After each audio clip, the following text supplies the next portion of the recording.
All right, that song was called "A Lost Goodbye." Although we are starting, so let's do so.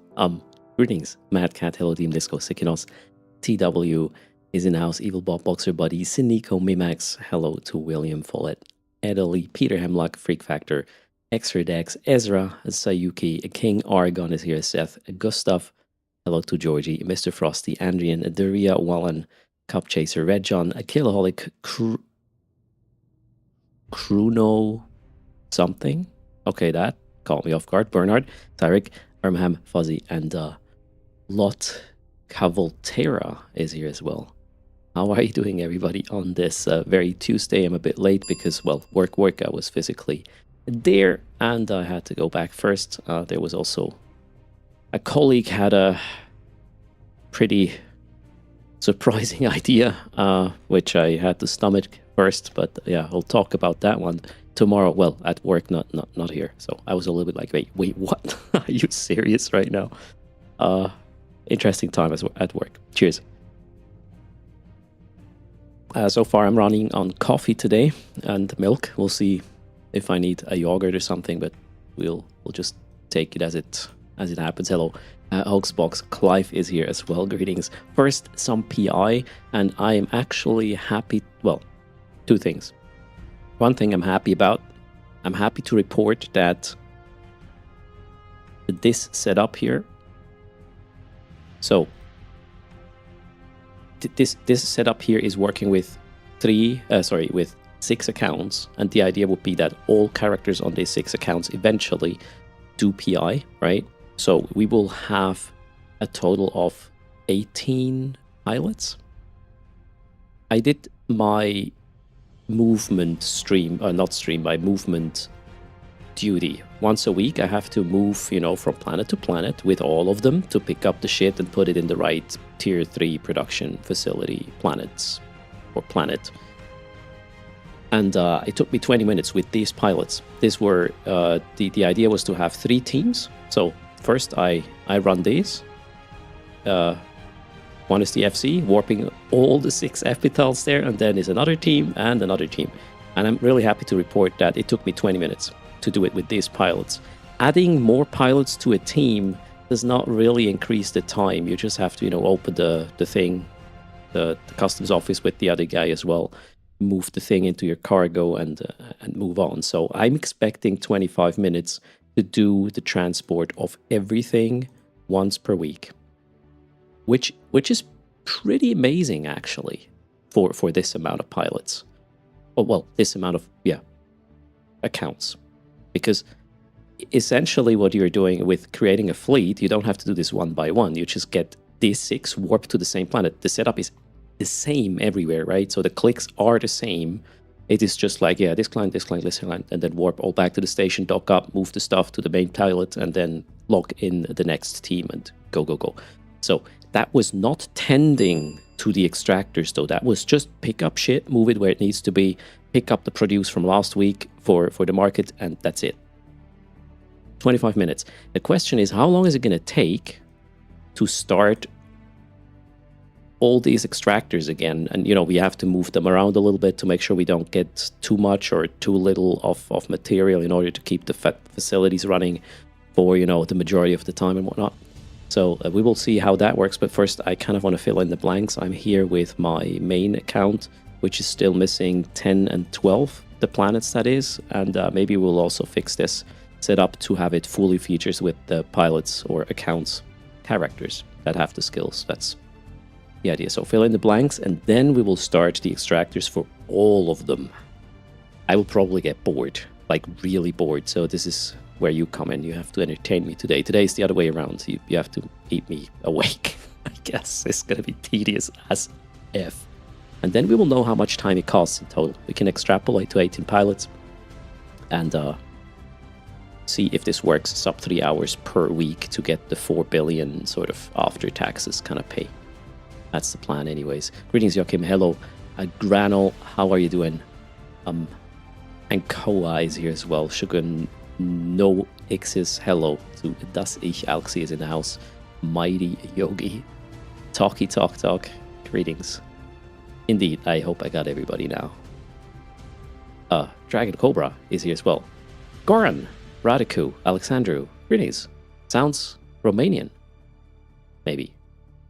What's the selling plan? Chida, yeah. So selling is you load, you know what, I'm going to show you. Well, I'll give you the exact steps I would do. It is Romania, there you go. I had a Romanian colleague in the past, that's why I'm kind of recognizing the naming scheme there, right? Hello, Dave. Sir Grill-A-Lot is here as well. So every month not every week, every month, because I'm not doing the trip 4 times if I only, if I have enough space to do once. Every month, I will basically grab around 4 billion worth of robotics. I'll put it in my planetary commodities hold. I will undock this thing, warp to my Insta. Oh, sorry, you don't see it, right? Excel. There. Okay, so let's do it again. So this is what I will do once per month. I'll grab the robotics, put it here. I'll grab one of the border and proximity filaments.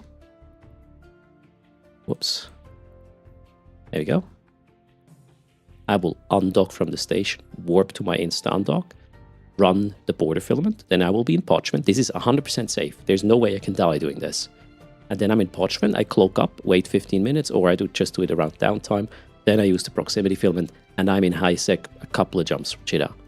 The extraction is super easy. The only thing I'm worrying about is not getting ganked in the high sec system going to Cheetah. That part I haven't really figured out yet, but this I'll probably just put it on a station in Cheetah and be good with it. In the high sec system I came out, and I will worry about transporting this stuff later. Once there is maybe the expansion, which will add, not maybe. So we know that with the nullsec expansion, we get 2 additional one blockade runner and 1 deep space transport, and both of them will have a commodities hold, which accepts PI as well, the current PI stuff. So we will have a covered cloaky way, warpy, warp cloaked way to bring this shit from wherever it is in ISEC to Cheetah, and problem solved, right? We'll just wait for that, and then it's going to be so easy. It's going to be too easy, really. But anyways, we'll see. Downtime is in about 50 minutes. Yes, Monkey. Greetings to Chris. How's it going? Phantasmic. It's not well, some folks might learn something. I learned a lot doing the PI on stream. Actually, I set this up only recently, and I'm starting to get some profits from it. Cranel stating that I'm one of the few Okay, where is this going? One of the few English-speaking streamers that they understand for some reason, apparently because of the good and clear pronunciation. Maybe it's just because I'm talking slower, Granol. I'm not an English native speaker. That's why I need to talk a bit slower. And I also feel like I need to pronounce things clearer because I wouldn't understand myself otherwise. Maybe. I don't know. All right. And I have a pretty compatible, I would say, accent. Or, my English mainly at this point comes from watching Hollywood movies, and that's probably why it is pretty understandable. But that's me guessing. Vinegar Douche is in the house with a Weeble. Greetings, sir. How are you doing? RR Tech is sick and is watching Earth from home. All right, I hope you get better as well, super fast. Get better now. Phantasmic makes about 40 to 80 millions low sec PI, and Zero is about 125 million a week. How many accounts are you talking, Phantasmic? So I'm running. Let's go back to this. Once, so this is a pilot. Each character here is having the planets. So we are running, how much is this? 6, 7, 8, 9, 10. 10 characters running a full set of 6 planets each, and that makes me after taxes about 4 billion a month. That math, it holds up. The question is, how much does it cost us in terms of effort per week? The idea is to not have to deal with this more than 3 hours per week. Like once a week, I want to transport stuff. Yesterday, I did the transport test, and if I extrapolate this to even 18 pilots, it's just going to be 3 fleets of a number of pilots, right? It takes 25 minutes to move everything. I did that yesterday. It worked flawlessly. And the rest is restarting extractors. That we will do today, and that's probably going to be the pain in the effing ass, right? But we'll see how it goes.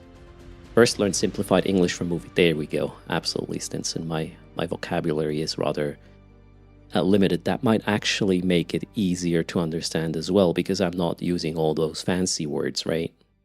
Yep, there we go. Simple English with Erst. Dave wondering, Yeah, I can transfer my PI hole over to one of my characters and then fly a DST for the final high sec to Cheetah run. You only need, but isn't the DST... DST cannot warp cloaked. Or can it?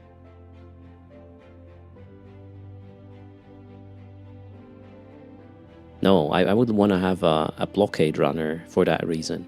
I wonder how big the PI hold is going to be for the blockade runner. But we'll see. Okay, let's turn this off for a second. So what I'm going to try to do now is add planets 10 and 12 for this character here because it's still missing. And then we will maybe taking care of this. And after that, we'll start all the extractors and we'll time it. As in, you know, I'll probably time 1 or 2 of these, average, or 3 average, and then extrapolate to 10 pilots or 18 pilots and see if we can stay sub 3 hours per week with this interaction. Okay.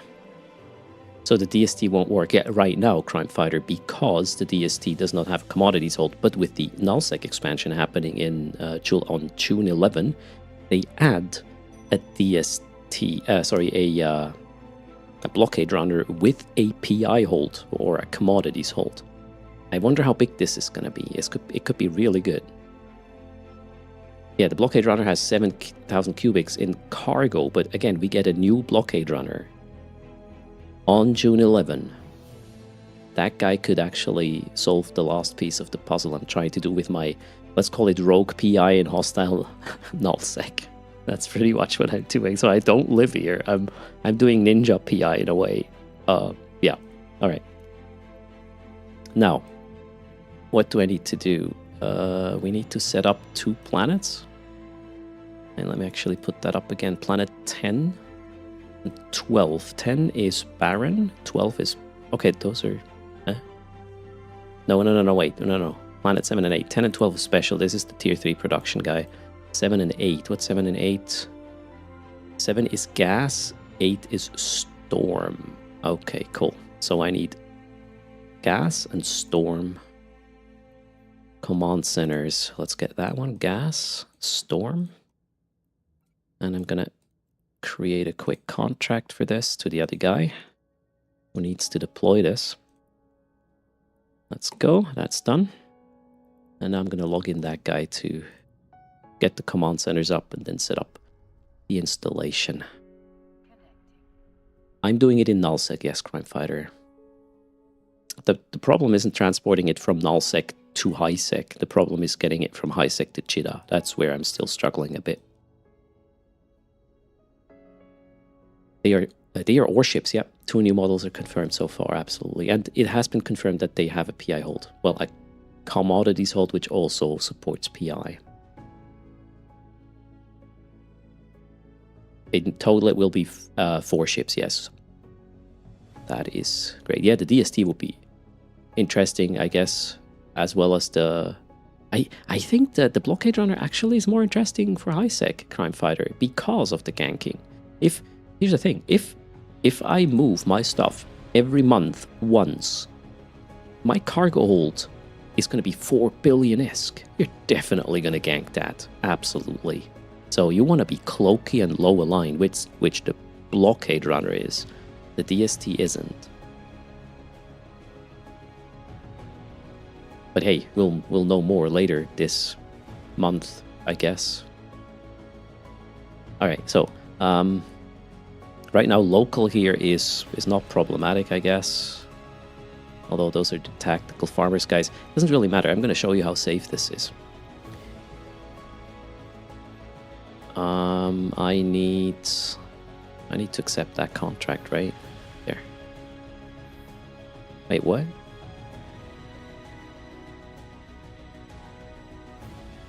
That's not the contract. Why would you... Okay, thank you. I don't know why, but alright. I'll take it. Alt from Cheetah. I need another contract though. That one. No, that one I just accepted. This guy. Alright, let's move the command center. So for those of you who have never seen PI, we are actually on the setup 2 planets with all the actions necessary. And Well, I just need to move this in here. That did not, yeah, not commodities hold. It has to go into the command center hold. All right, cool. Now I cannot do that docked here because it's an NPC station. I have to undock, and you know, these guys could just be waiting for me to undock, and that's obviously a problem. But we can even just do it in undock, like while we are invulnerable, and then just dock back up without warping anywhere, or we just warp cloak and set it up in peace. This is entirely up to us, right? You won't fit 4 billion in 60,000 cubic meters. It's tier 3 we are talking.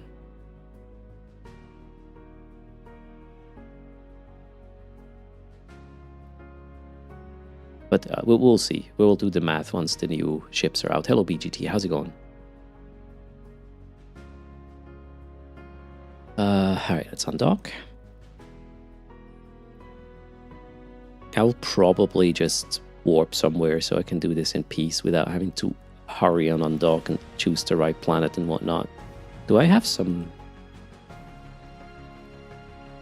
Yeah, I already have some bookmarks, so we will go to undock. So nobody is undocking right now, therefore I don't care, we'll just warp to our insta undock somewhere. Maybe that's a little far away. Let's go to a safe spot. It's a bit close to the station. And then we'll cloak up. That's the plan. And just launch the 2 customs offices. And yes, all the planets are currently off because I didn't restart the extractors. I was like, I'm going to do that today on stream just to see how painful this is. I believe this is the most painful repeated interaction you will have with PI, what you're about to see. And then you can decide. If you can stomach this once a week or something, then you should probably maybe look into PI. Make some passive ISK as well.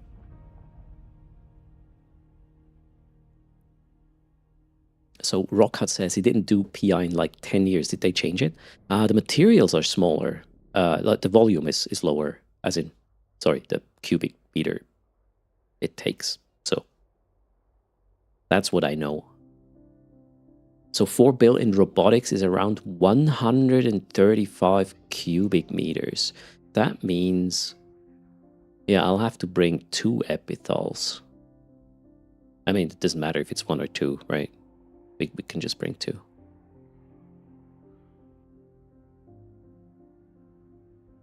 ISEC is pretty bad for PI. I mean, you know, if you're in safe space, it's not supposed to just rain ISK on you, right? All right. I wonder if my setup would be good for Podge. It could work as well. Gotta check that out eventually. All right, so I need to set up, what was it, Planet 7? With gas. Right-click Planet 7. View in planetary industry. And I'm just gonna put down a mobile... how's it called? Command center, right? Where do we move this? Move this here for now. Build gas command center. So all I need to do right now is just put that down. And I'm going to upgrade it right away to the max level because I will need this. That's pretty much it.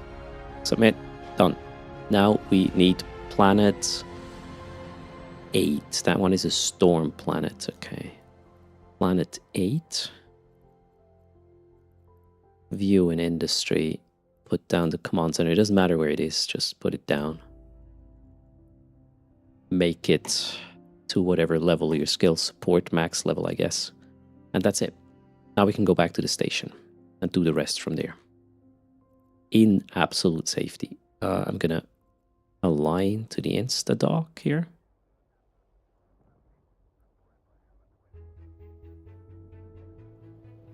I'm going to nullify because I can. You know, there could be a bubble up at the station, but, well, now I don't care. We just clicked the nullifier. The tax rate is 10%, their car key.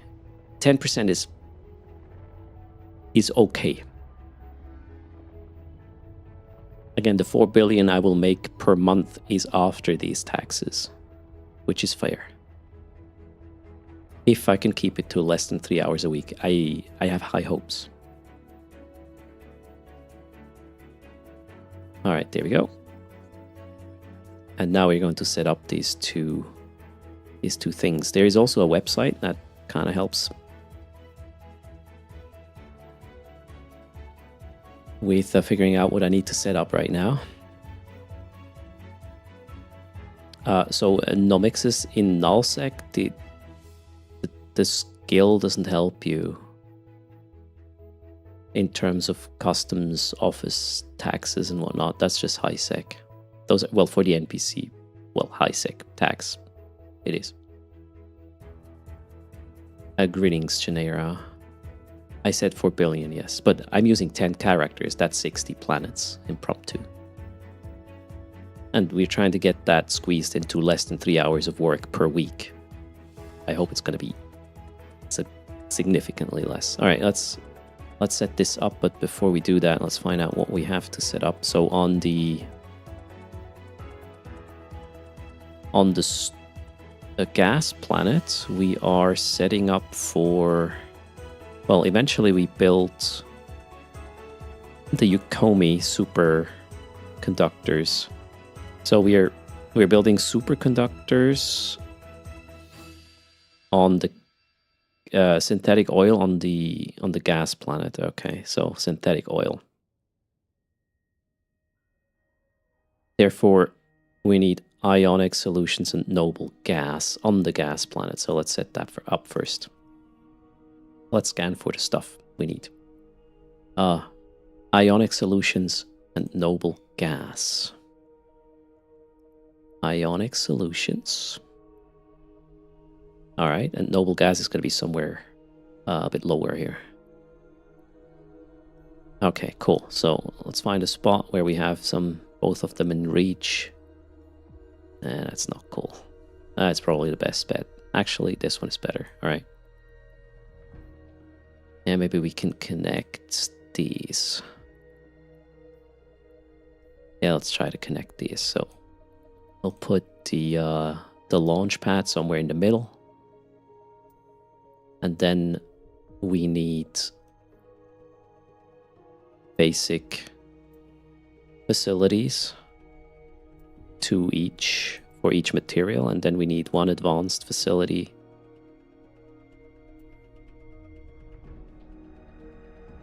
per 2 of these guys, and the extractors.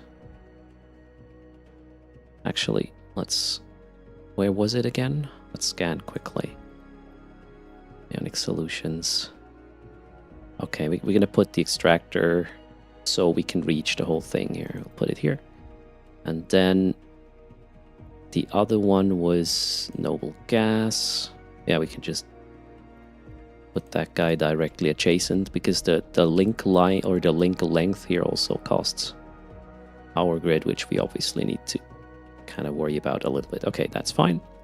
Now we link all this together.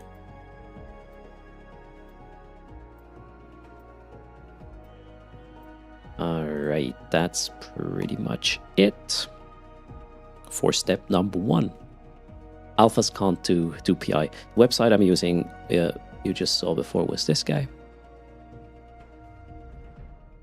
No, this, you cannot do. So I have 6 accounts, Omega accounts, paid, mostly through me streaming and, body links and all this stuff. So I have 6 Omega accounts, and my thinking is, if I have them anyways, I might as well have them do some passive stuff as well to get more ISK per month for giveaways or content I do or whatnot. But they have to be Omega. The thing is, if your account is Omega, you can have 3 characters on it, and all of them are Omega. You cannot lock them in at the same time, but you can just switch between them, meaning you can have 3 sets of planets per Omega account, making it 18 in my case. Currently trained 10 of them. And LC. PI is not supposed to be a full-time job. Yeah, it is passive income. So, but that's also, I keep repeating myself, the beauty about PI is very, very individual. PI is you. This is like a fingerprint. You do the PI the way you do. You are like, I want to do these many interactions. and it cannot take me longer than this, and then you will check if the ISK you get out of it after the month is good or not, and then you do it or you don't. Next week, we will actually look into research as well. Maybe we can have some more passive stuff there, although that's pretty skill intensive. Plus, you have to grind standing beforehand and whatnot. So we will see how easy this is going to be. But right now it's PI. Let's get this rolling, and once this is just rolling, we'll look into other passives for sure. Okay, now Noble Gas. Let's get Noble Gas here. We need 12,000 units per hour. Let's set that up. Noble Gas. And we're going to tend every 7 days to this. Once a week. 7 days, 2 hours. All right, let's see. We need to get 12,000 per hour. And then we're golden. Now we got 10,000, 11,000, and we got 12,000. All right, we'll just settle for this. This is good. We will route the product to the launch pad. There we go. And then we will do the same with the ionic solutions. We'll probably need an extractor head more here, but we should have enough PG to do that. So let's get 7.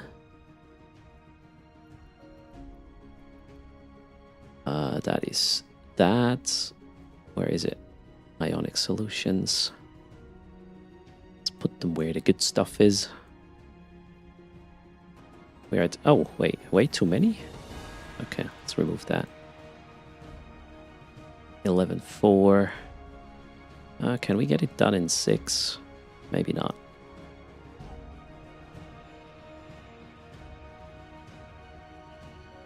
No, okay, we'll get a 7th. That's easy. I also am making sure it is not much more than 12,000 per hour. Otherwise, my storage will overflow. So I'm gonna pull that one back down here a bit, and maybe that one away as well. There, 12.1. Fair enough. Let's go. Route the product to here, and that's the extraction. Okay, ionic solutions are going to be electrolytes. We'll install the production facility schematics here, I guess it's called, and then we need oxygen.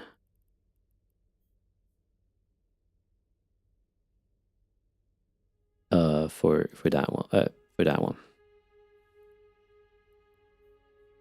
And here, no, I'm an idiot. And here we produce, what was it again? That's for the synthetic oil, okay.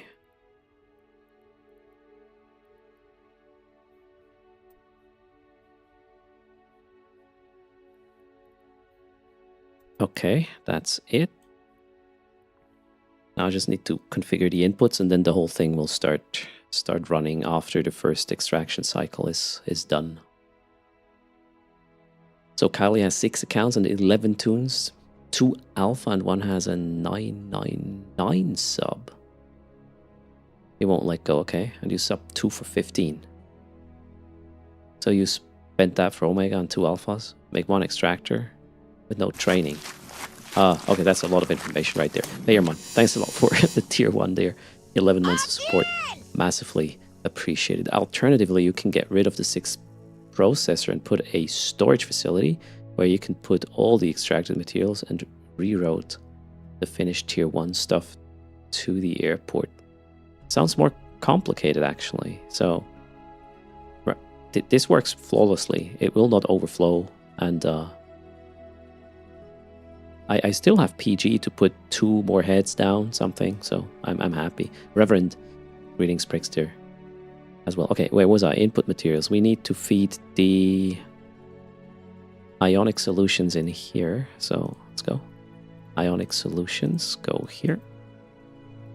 And not these. Go here. And then the noble gas goes here.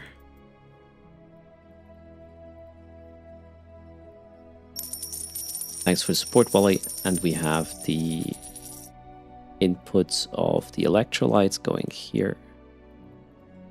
It's here as well as oxygen. One here.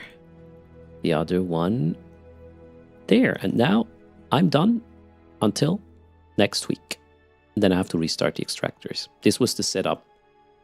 So next week I only have to do the whole... Well, you will see what I have to do with the other planets. Actually, let's do this right now. We will time the next character because I just had to set up this first. So what I'm going to do is I will start the extractors for the other 4 planets I already have because they run out yesterday. What tier am I making? Tier 3, Kenta. It doesn't... The tier, to me, doesn't matter that much. I just want to have like 4 build plus for not more than 3 hours a week of work. That's the idea. And it seems tier 3 is somewhat of a sweet spot in that regard. So a storage bed is very useful in this setup, says Dave. It lets you not worry about extracting too much. More than 12k. Okay. Yeah, I mean, this is just the first iteration. We'll probably adapt, Dave, to what you just said. But, you know, I have to keep it running a little bit and then see how I work with it, and then we'll make it more efficient. Matt Damon, greetings. Okay, where was I? Now, how painful is it to just restart these, reposition and restart these extractors? It should be easy on many planets actually, because the resources are just plenty. All right, let's see. So you hit this button, and now we are at 11,045. And we can probably just make this 12 like this. Okay, this is fine. That one is good. This one is already... Oh wait, I need to press that button. This one is almost good. Where is the... I'm confused. Where do I have the heads? Oh wait, these belong here. Okay, we can just add another one. And now we have way too much. Okay, I see your point, Dave. Yeah, this is probably one of the optimizations I want to do soon. Okay, this one is good. Done. Planet 1, done. Planet 2. Let's check. This is almost good. We need to get this a bit closer. So we have 12. Perfect. Check this guy. This is 11.5. And we just moved that one closer and we got the 12. Done. Submit. Next one. This is going to be a bit harder. No, actually, it might be just fine. Yeah, there we go. There we go. That's done. And this guy. Where do we have the outlier? I always have an outlier somewhere, which I just bring closer to the stuff, and then we should get enough. There we go. I had 12 there. 12. Done. Lost planet. Actually, it's not that bad, I just realized. It's okay. This is the outlier. I'll move it a bit closer. Done. Down here. Oh, this might be a bit problematic. 11. Nah, it looks good. 12. 1. Start. Done. That's it. That's actually not that bad. Yeah, I think I can work with this. Oh, who's here? White T is here, and Matt Damon, Lakari. 2 left skis. Don't forget to hit the submit button. Yeah, I'll do that. I think I did everywhere now, right? Yeah, they're on. You can see it here. The planets are journeying away. Resetting is... I thought this would be painful, but it's not that bad. Okay, next. This one we're going to time now. No, wait, this one is special. This is the production planet. So we will time the normal pilots. This is a bit different here. But I have to restart planet 1, 2, 3, and 4 on this account as well. Let's see how easy this is going to be. We have the outlier here. We bring it closer a bit. Done. Next one. That's... Which one's the outlier? I don't have one for this yet. Okay, we'll add it for next time. It's going to be easier. I'll just put that, I don't know, somewhere here. That's fine. Done. Go. This is going to be problematic. Oh, shit, yeah. No, it's fine. Done. 11. Okay, this looks really weird, though. I need to change the scanner here. Holy shit. Okay, yeah, that's bad. But we have an outlier pre-configured, so this is great. Start, done. Next planet. Shit, I thought this is going to be painful, but it actually is not that problematic. Whoa, what's happening here? Maybe I was too soon. We're at 10. How's our PG here? I cannot see my PG right now. I already have a lot of heads. This looks kind of bad. We might not be able to get 12 here. The stuff moved away. Rude, right? Okay, that's problematic. What is this for? Can I move this? No. Okay, that's interesting. Let me check the other one. Wait, can I get another head in? Oh yeah, I can. Alright, easy. Not a problem. There was space in PG. Okay, cool. Problem solved. No worries. I didn't realize I still had enough PG. Oh, this looks... Well, probably... Just need to position the heads correctly, right? Although, we'll see. This could be a problem. Oh yeah, look at that. This is a problem now. How many heads do I have? 6. 1, 2, 3, 4, 5, 6. Okay, let's move that guy over here. Alright, now I do have a problem. This is not good enough. Okay, I see. That one I can't solve, really. Unless I move the whole installation. I just hope this blob is moving in. So let's just balance things. I'm gonna go back to this one here. Oh wait, it is this one. Let's remove one head. Yeah, we need roughly the same amount, so let's make it 11K here. Moving an extractor is very easy. Oh wait. This is actually a good point. I just have to move this closer to down here so I have reach, right? Wait a second. Alright, wherever it is. Yeah, I need to move it so I can reach this or that. Yeah, we would probably move it a little bit this way. Let's try that. I want to see. This is the first time I encountered this problem, so let's try this. So we're extracting, what was that? Noble something, I believe. There's no hover menu. Damn. Okay. Most annoying part is you have to commit to the extractor position to put the heads. Yeah, that's a bit dumb, but it's okay. So how am I? I'm just gonna destroy this one, right? Yeah, I guess so. Right, gone. And then we'll put which one was it? Noble, right? Noble metal. So we move it so I can cover. Yeah, I can cover these pretty much. I don't need to go too far away because, you know, link length and whatnot. Guess we'll do it like this. Let's create the link.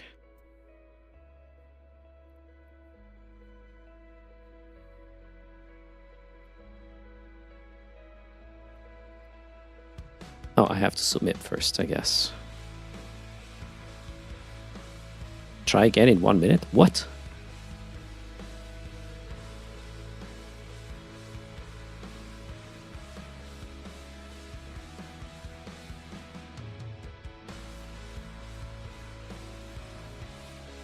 I have to wait to submit now for a minute? Game is telling me I'm too fast. I feel good about myself. Cheers.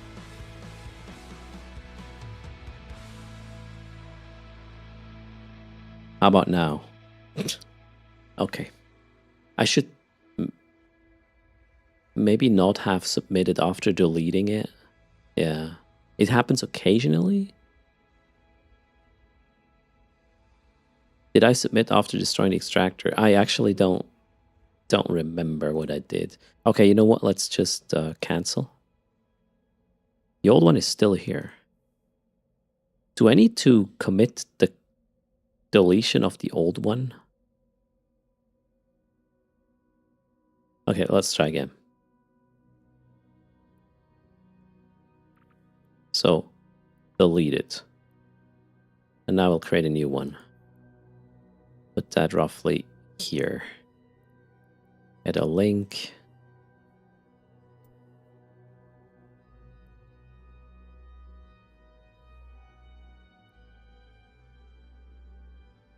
Okay, submit. Okay, yeah, you have to commit the deletion first and then, okay, I see. All right, good to know. Noble. I want, well, as many heads as we can get, right? We need to get to, what was it, 12? Something. There we go. I'm not sure I can actually get it, but we'll see. It's still fairly low, but it's going to be better than before, so I'll make do and figure out a permanent solution later. Yeah, shit, I can't do another one now because of the link that is a bit longer. Glorious. No. Wait. Maybe I can add another one. If... Hold on. Let's try this. If I can remove one from this, if I reposition this one better. Yeah, let's check that out. Although, where would I go with this?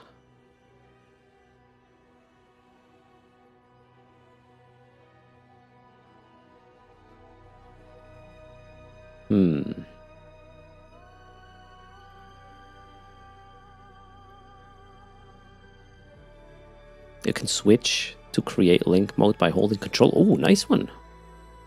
I'll try that in a moment. Okay, well, you know what? We're fiddling around with this anyway, so let's try this. I'm going to try to get here. I wonder if that's going to solve the problem, or we still have some link issues, some PG issues. Okay, let's kill this. I forgot what I was extracting there, though. It wasn't noble. It was the other one. Base metals, okay. Let's scan for base metals. No. Yeah, that one.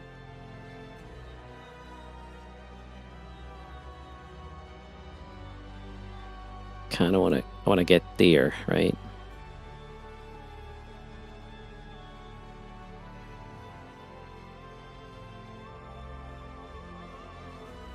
It's quite a distance. I'm not sure what's gonna happen here.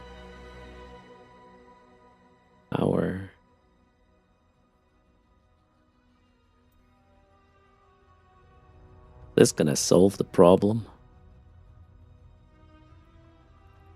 March 14 is Pi Day. Oh yeah, that is not good, obviously. But let's see if it does solve the issue. We can live with it. I don't really care if it's ugly or not. I need my 12,000 per. So what about if we go for? Okay, we can get 7 here, and then we have one more available for the other one. Okay, cool. I think this is gonna work actually. Base metals. Let's see. Yeah, this is easily gonna work. Absolutely easy. Wonderful. Okay, we have way too many heads. We can just put one here. That one goes there. Let's move that here. We will have one spare after this change. Okay, this is good.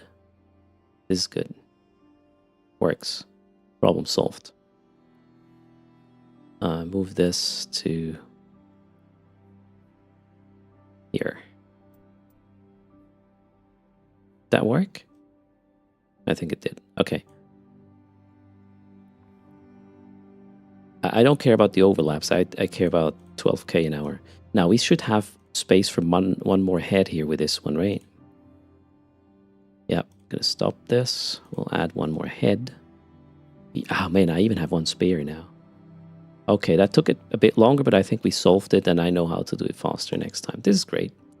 Done. This planet's done. We get 12k per hour per type. Next one. Let's see how bad it is here. Oh, this is going to be pretty bad, I guess. Although, do we have space for more? Yeah, we can install one more. Although, wait, let's only do that if it's necessary, actually. Yeah, it's probably not necessary. I'll just move these here. That one closer.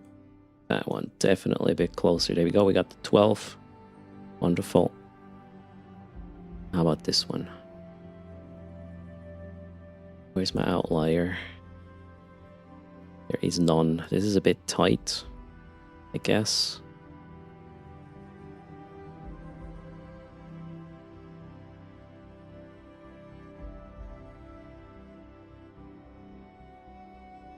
Probably better here-ish.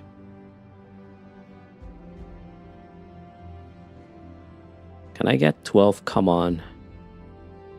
Whatever. I think this is good enough. You know what? I can switch it next time. Okay, done. I think I'm happy. This is less of a pain than I thought.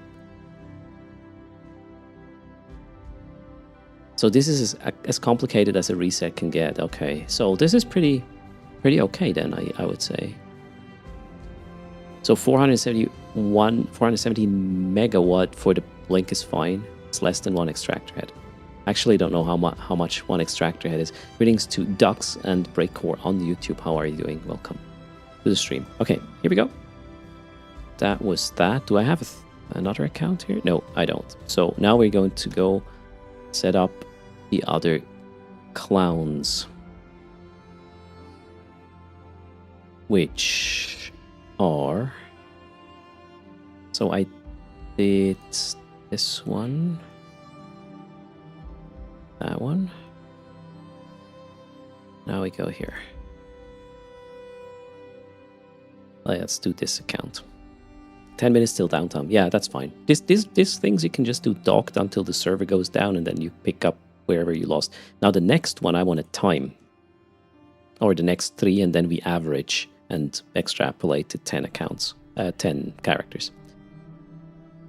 So let's see. We start at 51. Okay, 51 we start. Open. Let's go. And that one is 11.6. This one has an outlier, so we can get it to 12. Easy peasy. Next. Do we have an outlier? Which one is the outlier? That one. All right, 12. I'm happy. Done. Next. That's 12 already, so boom, there you go. 11.6. Which one is the guy we need to move? That one.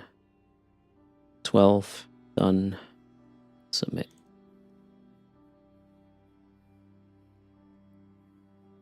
$11.4. Where's the guy we need to move? No, not here. Okay, this is a problematic one, I guess.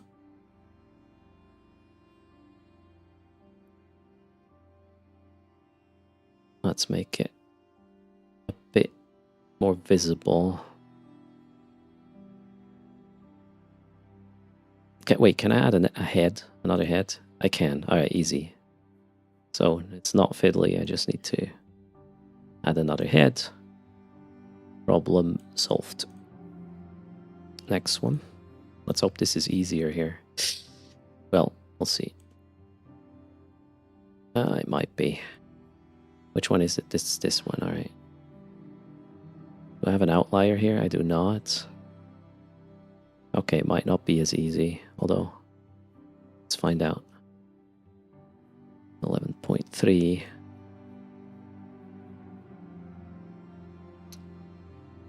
11.5. Shit. It's kind of dumb. 11.6. Am I happy? I cannot add another one. Yeah, we will switch it up next week with this one. That's fair. Let's go. Sorry, I'm focusing on doing this as fast as I can, and then we can calculate how much this is going to actually take. So this one is 12. This one here is, where's the outlier? Here. 12. 2 more planets.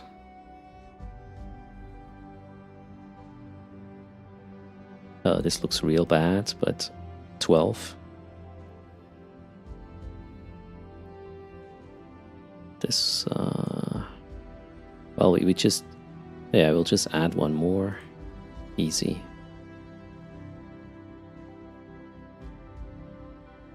Way too much.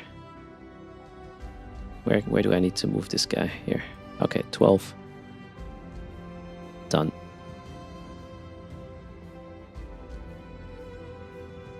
Oh, what happened to these? That's real bad. 12. And this is 12. And we are done. So that was 3.5 minutes. Okay, that was the first one. I'm just recording this to get an average. So 3.5 minutes was the first one.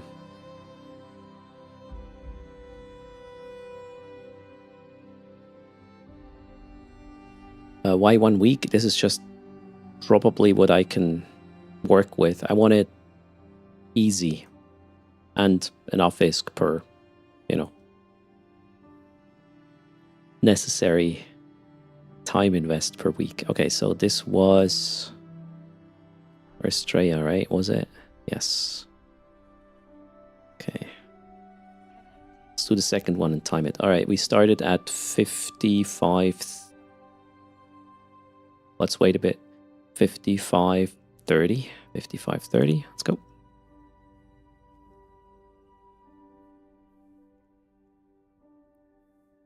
To do one more pre-down time. That's weird. 12.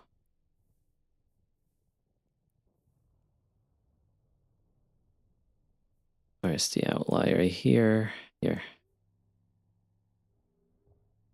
Okay. Where's my playlist? I can't really change anything right now. Wait, I don't have an outlier here, do I? No, this looks pretty bad. Oh, wait. This is confusing. I cannot install another head. Okay, this is problematic. This might take longer. Oh, wait, we have maybe a better chance up there. Oh, this looks pretty shit, actually. This is going to cost some time here. Oh, I see. I see. What can we do? Move that one over here. That's another one. Okay. Yep. 11.6. All right, that's the best we can do, I guess. What about the other one? That one also has 11.6. But should be easier, maybe. Yeah, we might actually just remove one. Although maybe not.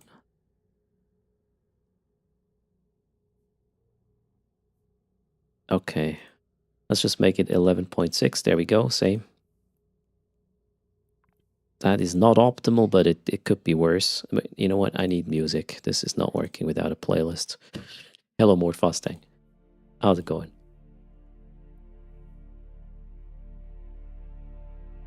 This is the outlier. We got 12.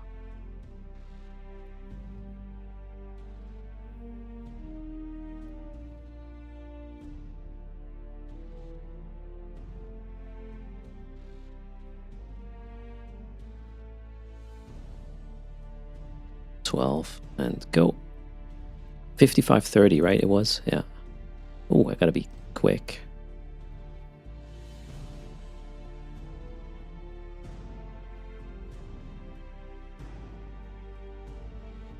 Do I have space? I do. 12.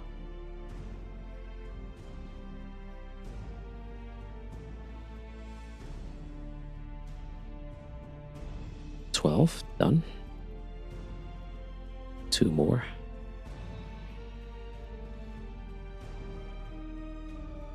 Outlier. Done.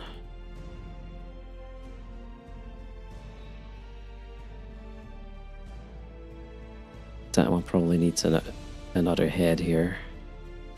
Yeah, let's just add it.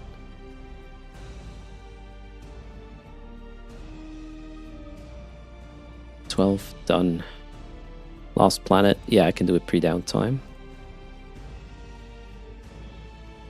Oof, that looks gross.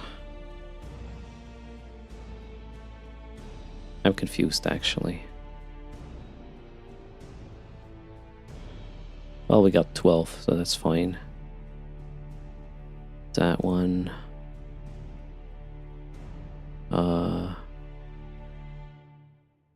Don't know how to fix this.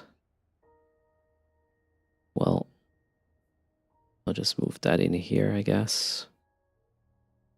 There. This one should be better. In theory. Wait, what? Can I not do it pre-downtime really now? No, we'll have to do this again after downtime. So this took me 4.5, probably 5 minutes after downtime. So the second one will be 5 minutes. Now we need to wait. 5 minutes. And then I'll see what the third one will do. Weren't I supposed to film it prior to downtime? So you could... Oh, I'm not going to extract today, Sinico. I will actually wait for the 11th of June patch where we get a better transportation method for this stuff. With the blockade runner with PI. Thanks for the support there. With the Prime Worman. Welcome to the sub club. Okay, sorry, I was ignoring you. Everybody. Plenty of time now to reset the playlist, right? I mean, it is back. It is just a bit low volume. Cheers, indeed. Mr. Adam Zero says, get me back into this game. He hates the multi-boxing part of it. He doesn't like the fact that one player can just target me with 6 PCs. You don't need 6 PCs. You need 1 PC. You can run multiple clients at the same time. It is an MMO. You can run with as many accounts as you want at the same time. That's... Multi-boxing is an inherent part of EVE. That's just how it works. And there is a patch. Do we have patch notes? I do not see patch notes. Tuga. The patch was small, I would say. At least on my end. But, you know, that being said, the whole multi-boxing is absolutely not necessary. A lot of times I just run one account and go do some combat exploration in hostile nullsec. Totally possible. And I don't feel like at a disadvantage if I only run one account doing this. The patch was Earth-sized. What?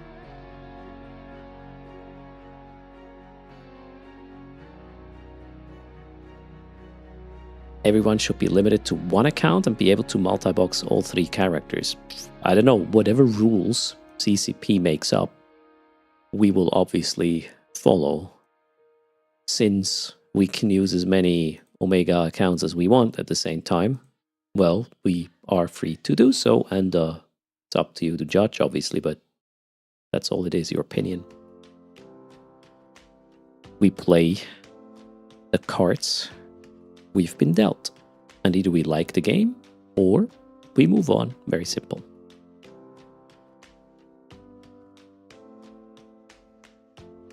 Yeah, multi-boxing has been a thing in EVE since the very beginning, yeah. Nightwolf used to use a second for hauler, there you go. But you don't have to. There are. So that's the beauty of the sandbox, right? There are so many things you can play with. Some of the things are good with 1 account, some of the things with 2, some 3, some 4. If you want to do the things that are good with 4 accounts, well, you need 4 accounts. Or figure out another way or not do it and do the other things. There's so many things you can do. You know, complaining that somebody is playing with the sand this way over there. I don't know, just let them, as long as they don't break toss. They're just doing what they can do within the confines of the rules. Die Lütte is in the house. How's it going? Another Common Nonsense team member in the house. Greetings. What's the planetary part of Eve we're watching? You're still new to Eve. I'll explain in a second, Ragmatag. Is the server back? Should be about back. Which character was I actually running? Lisa? I don't know. Thanks for the shout out. Go check out Die Lütte's channel. There is a patch now. Just not linked in the launcher. Today is... Okay. Features and changes. The server is not up yet, so let's read the patch notes together. What are we getting?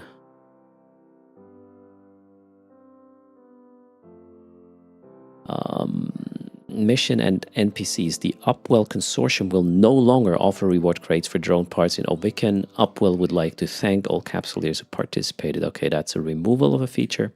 And then miscellaneous. Billboards. Billboards ads for the recent Anger Games 6 and... Oh, okay, well, okay. That's a patch, but irrelevant. Cool. Server hamsters are in startup. Perfect. Good stuff.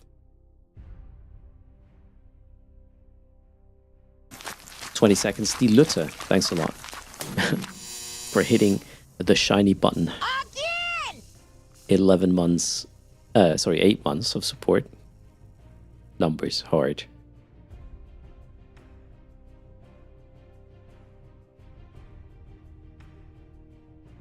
Okay. And now the server should be up. Let's see. Which one? This one. So what I'm doing right now, as for Ragmatag, we're tending our PI installation. This is something I'll have to do every week for every planet, or every week for every character.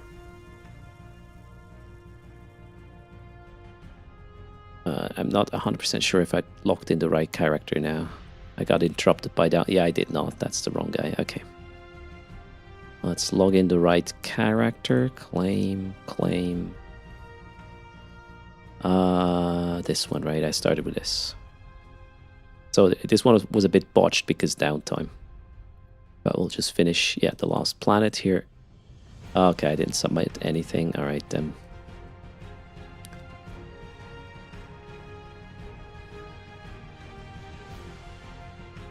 We need 12.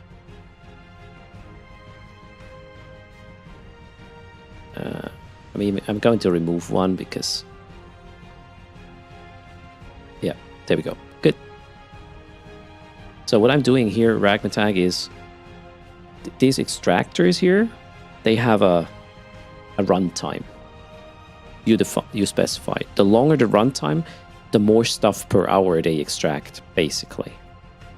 I set my runtime to 1 week because I don't want to deal with this more than once a week per planet, right?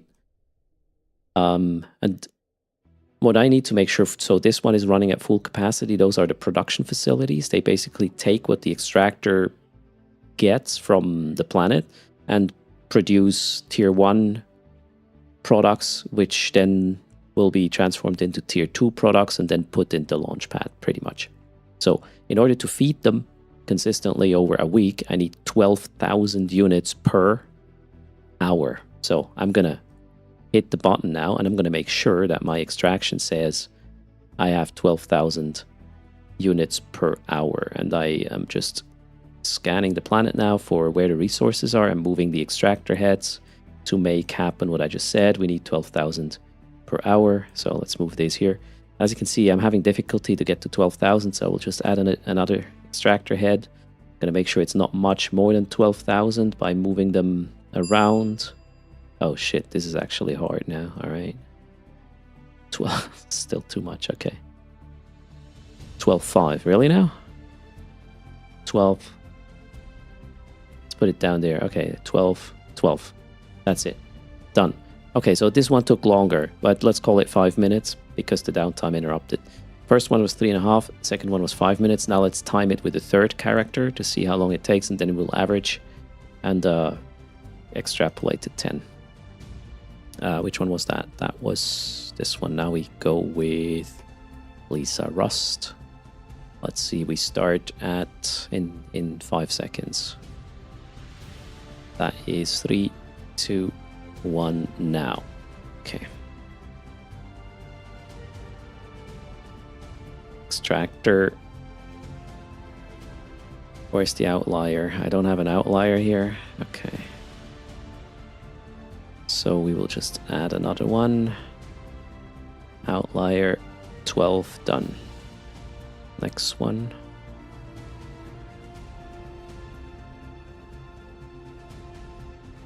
I do not have... Oh wait, we can probably just move that there. 12, done. Planet 1, check. Planet 2. That looks really good already. Which one can I move? That one.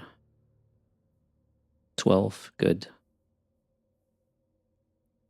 11.6. That one makes it 12, done, go.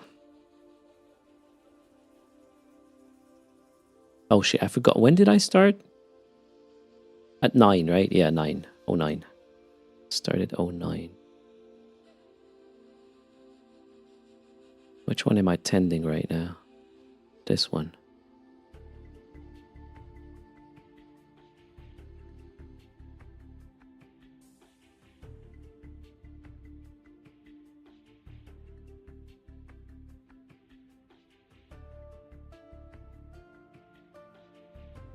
Hard. There, 12. Hello, Johnner.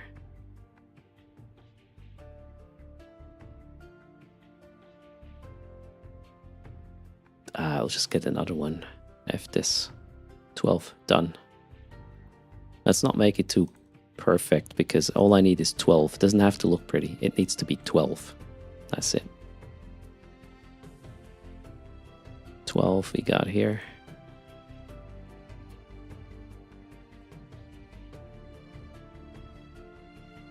And 12. Done.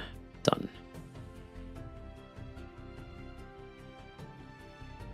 11.3. That's kind of low. Oh, wait. We can just move that one. 12.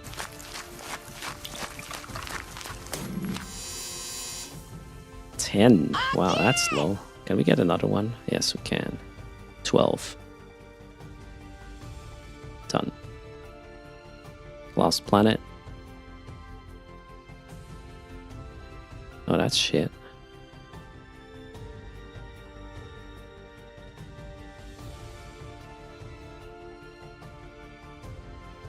They're all in the wrong place, jeez.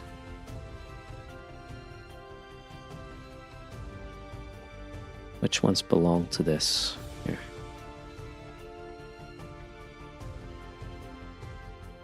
Okay, 11.5. Can we get another one? We can.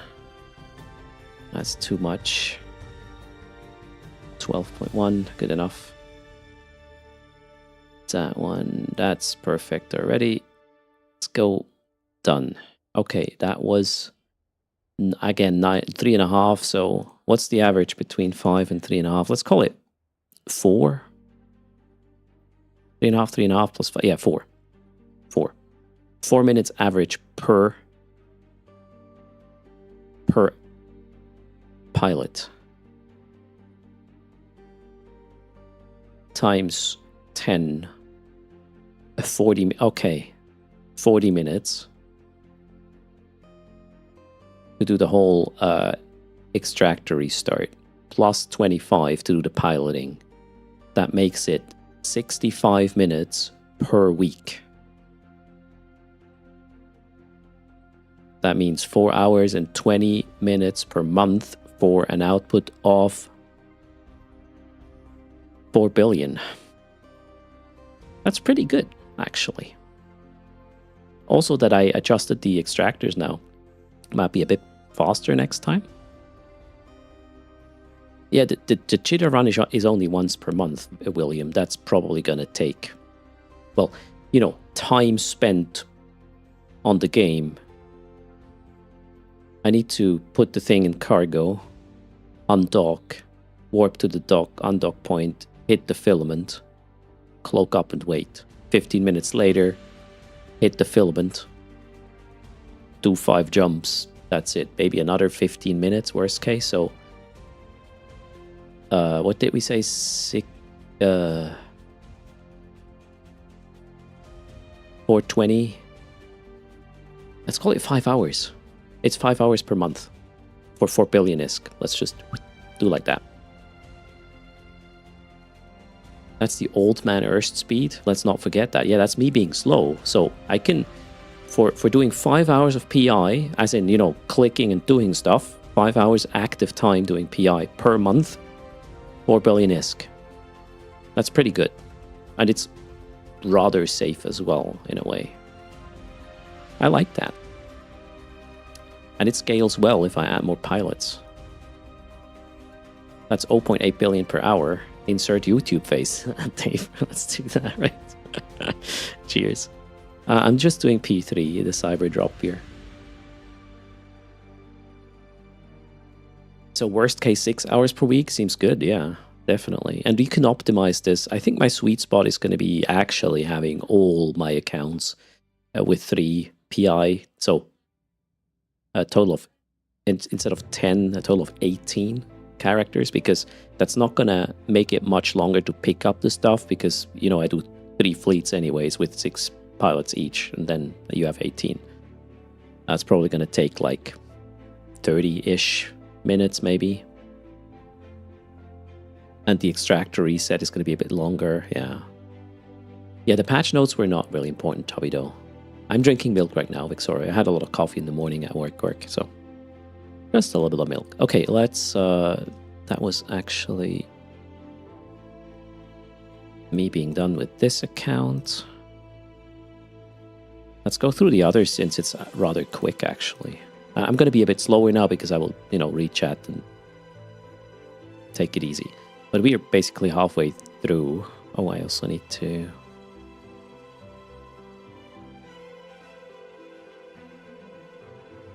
Hold on, I need to update my lists because I installed some new things. Let's do that. We were adding planets 7 and 8, so that's A10 and A11.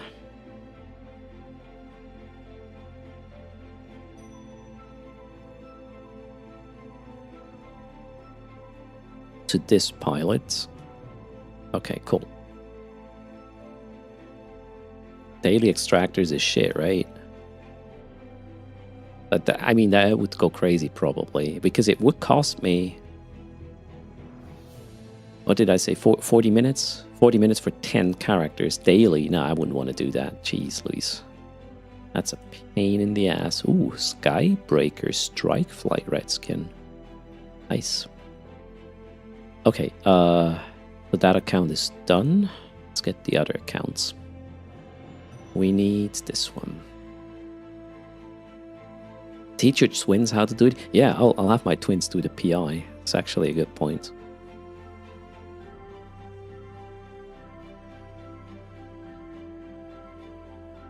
I wonder where my DIY tune is. Hope she's there. Oh, it doesn't actually matter. So I don't have to be in system. In system, I only need to be once a month to actually move stuff. That's 1 clone cooldown a month per character. Fair, I would say. Let's claim the login reward since we're here anyways, right? There we go. Okay, let's see. All right, so I'm just gonna chill. This, whoa, this one looks complicated though. Although, do we have an outlier? Not really. We'll just add another extractor. Yeah, wow, we have so much PG there. That's fine. Let's not make it complicated. 11.6. Yeah, let's just add... You know what? Boom, whatever. 12, done.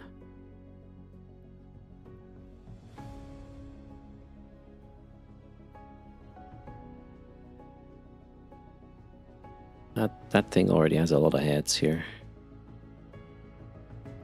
What did I just move? Okay.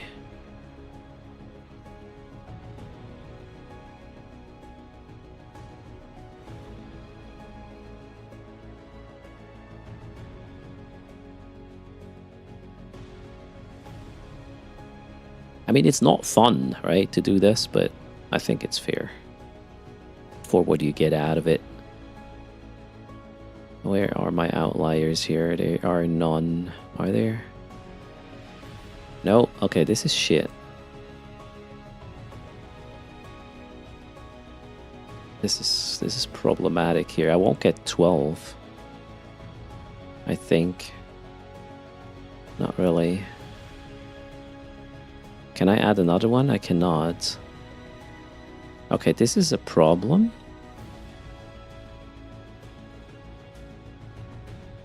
Could be solved by moving the extractor.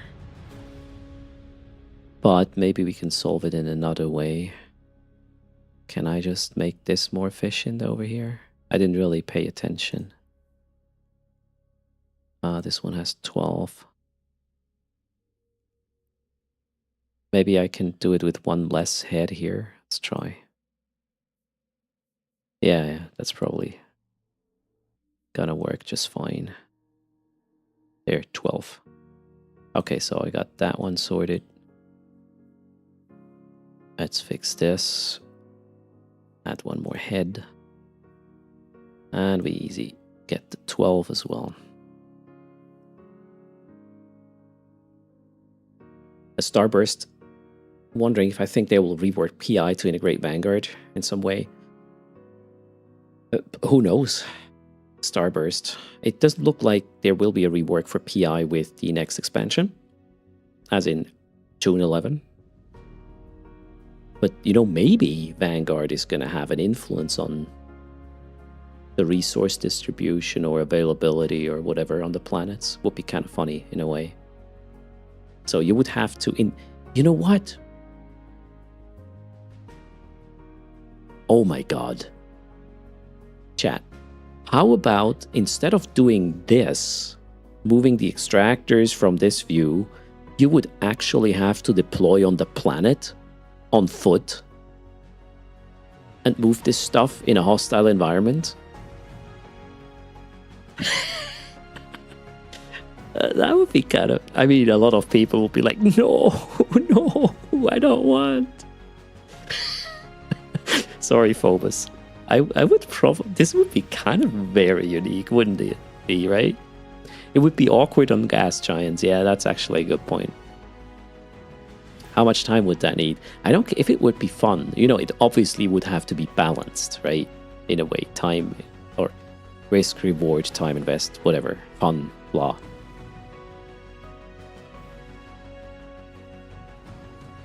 You can't run Vanguard on your PC. It would you would kill CCP for that. All right.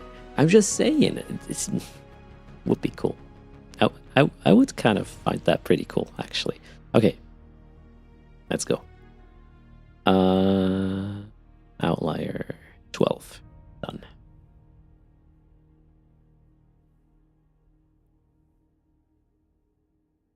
Outlier 12, done.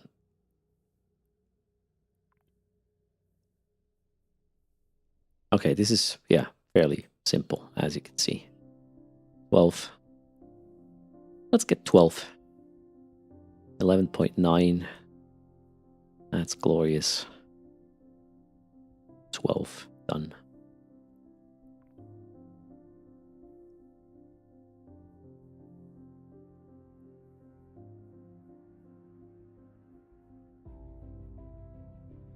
We might need one more here, I believe. Yeah, let's just add one. That's a bit much. Let's get that one down here.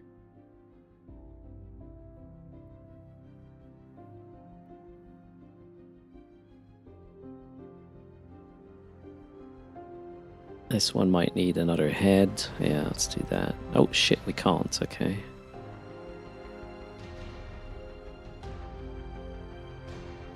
I guess I'll have to fix this another way.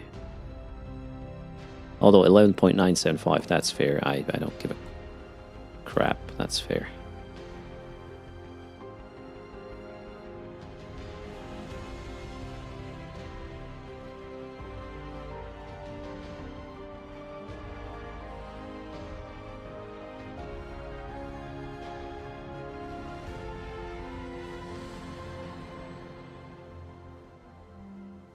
I like how this stuff is flowing around the planet. The PI is pretty cool, actually. I mean, the idea... The interactions are a bit of a pain at times, but I really like this idea. This is cool. Alright, that was this pilot. Man, I haven't done this. I should have done this earlier, I guess. All that... Man, if we... Should I calculate how much ISK I lost in the last couple of years because I didn't do that?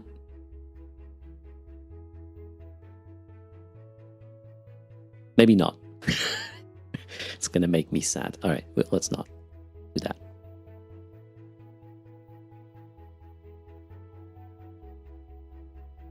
Okay, where's the other pilot? That one. It's too depressing of a number, right?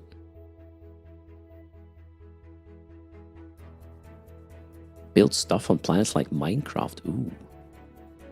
Yeah, the UE5 environment would get me distracted from PI, right, Stinson? We would not really be very efficient there. You could hire other people to do the Vanguard stuff. Ooh, as a career path. Interesting idea, actually, Stinson. Sorry. Sir Grill-a-Lot, that was. How many viewers have I lost because I didn't do PI? That's a good question, Ayo.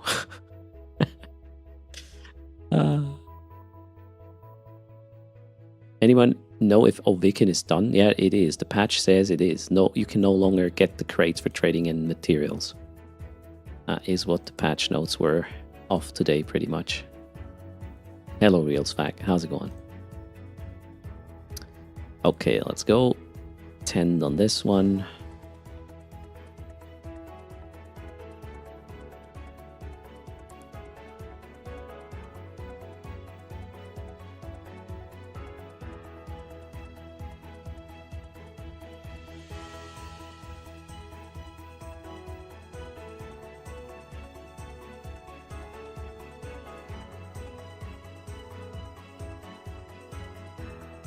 Did I did submit. Okay.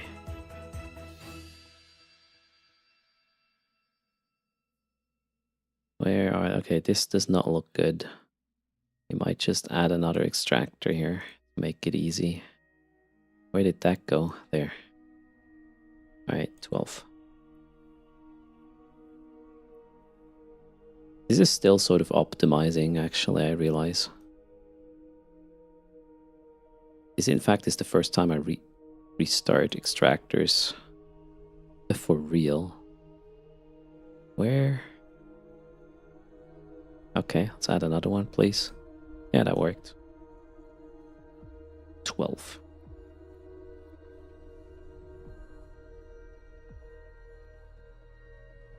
The hand-in was over like weeks ago, right? So it's okay to turn off the hand-in at this point.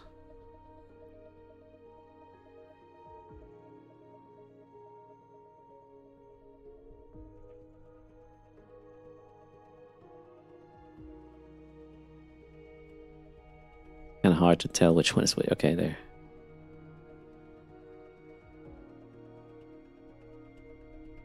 Oh, come on.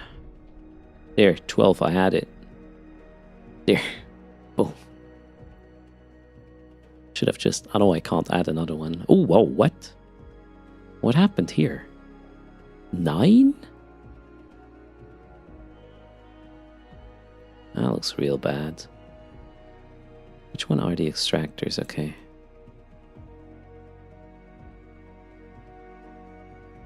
Oh, that looks really, really bad.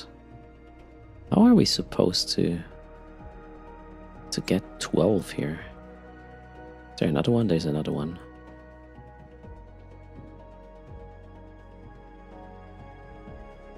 Okay. Yeah, that's not gonna work. I think I'll have to move the extractor here. Pretty harsh. Also reduce the overlaps. We could reduce it here, but it's not gonna go anywhere. This is really bad. Okay, wait, let me check the other one.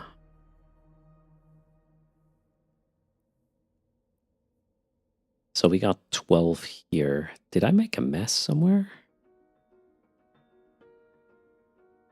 No. Not really.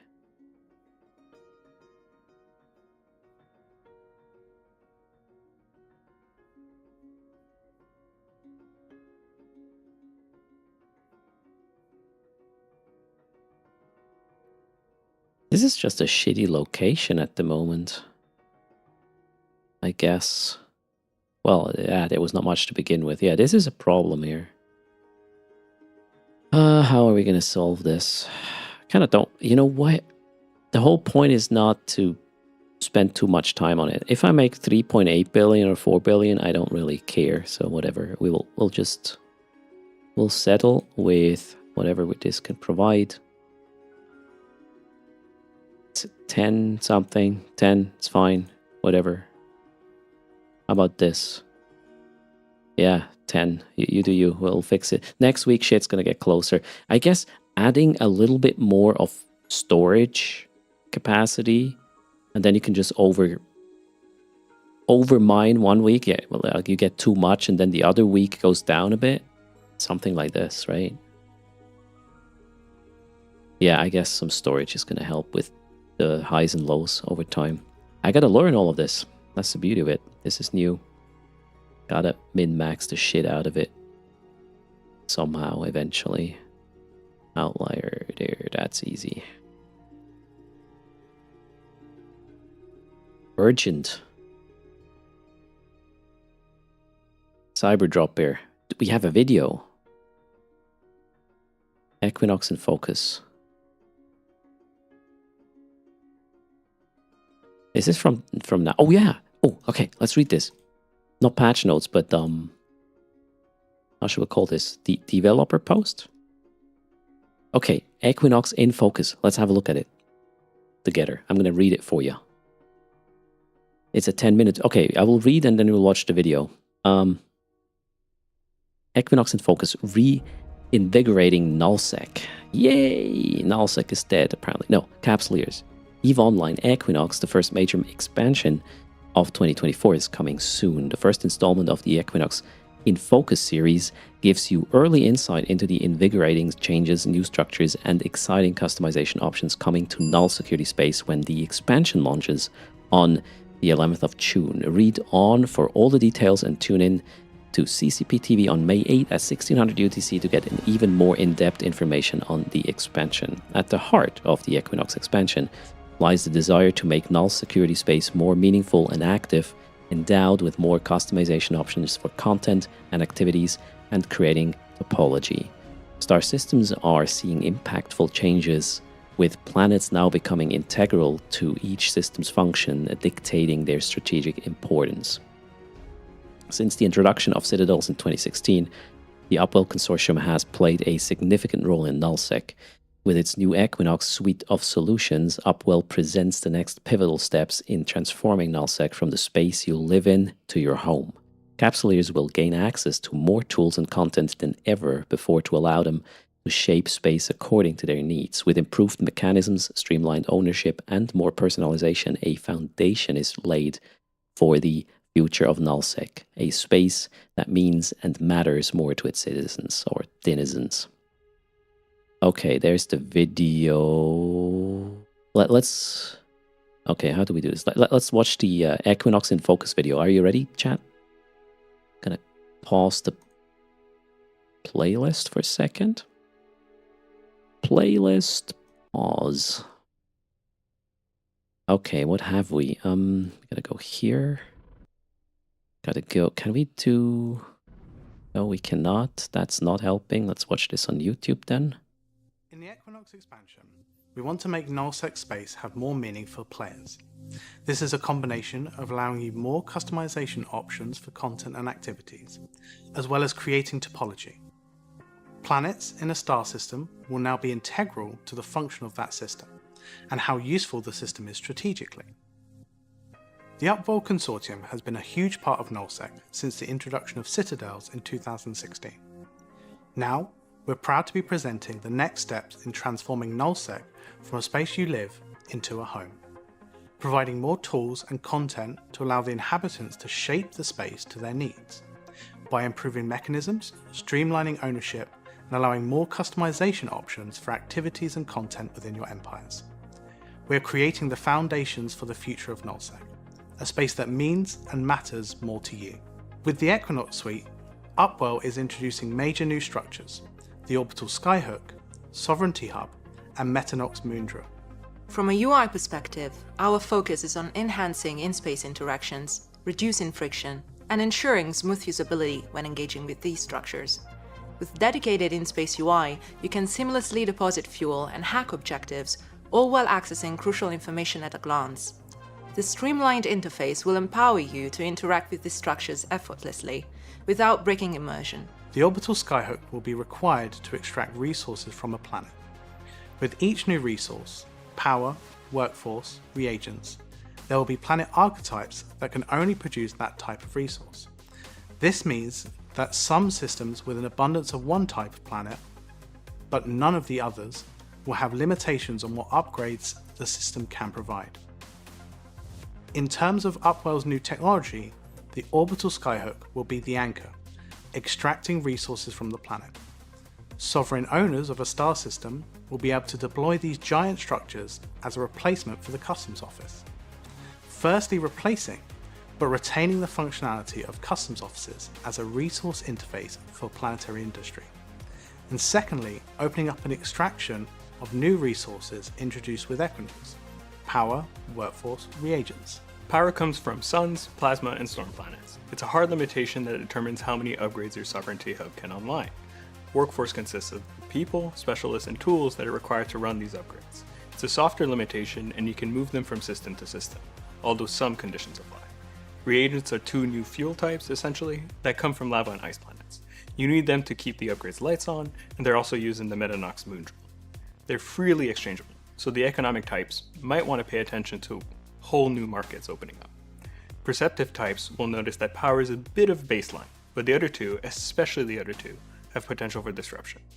Messing with an enemy workforce by attacking a Sovereignty Hub's workforce transfer complex, or a workforce providing Skyhook directly, or starving them of an essential reagent prior to an attack, are now viable stratagems, and new meaningful conflict drivers for raiders and attackers.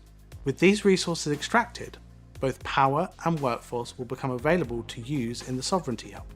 However, reagents, both magmatic gas and superionic ice, will need to be collected and distributed. With the introduction of colony resources, you can now tap into the wealth of resources available on planets within your territory. You can easily access information about power, workforce, and reagent distribution through the agency window under the Resource Harvesting tab. You can search and filter for specific resources, their availability and quantity, empowering you to make informed decisions about expanding your sovereign space and target valuable star systems. As power and workforce will be required for sovereignty upgrades, there is fresh opportunity for players looking to sabotage and create more disruptive type gameplay by choosing to destroy the Skyhooks. These structures will behave very similarly to medium Upworld structures, with a single shield reinforcement and damage caps on both armor and hull. Skyhooks will not stop working while reinforced. We've also created a new form of hit and run gameplay around these structures by allowing you to hack the structures in the style of an ESS heist, which will allow you to steal resources from them and sell them off. Reagents in the Skyhook will also have a period of maturation within the structure to ensure that there is always some form of vulnerability from the theft gameplay.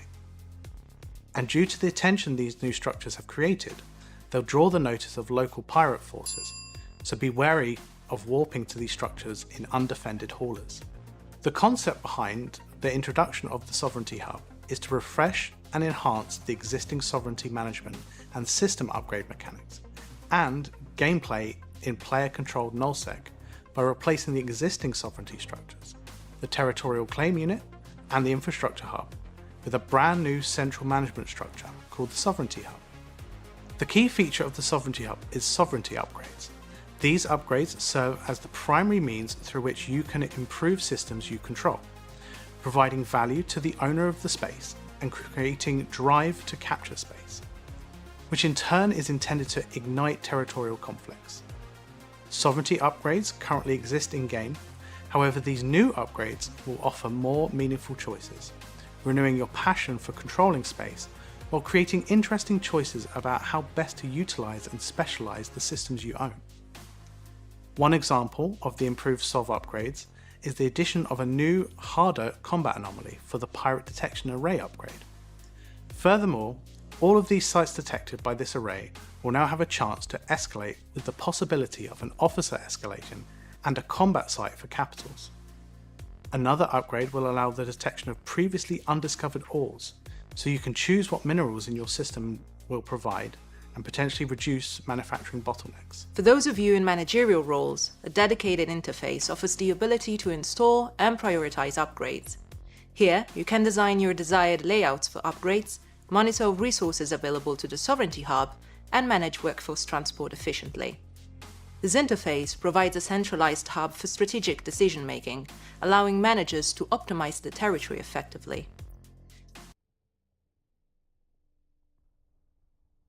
I'm gonna stop right here because I see something that is new. I'm not talking about the Sovereignty Hub or something. It's something very specific in this UI, guys. Do you see it too? What gets me excited in this UI right now? Maybe the checkboxes are finally gone? Who knows?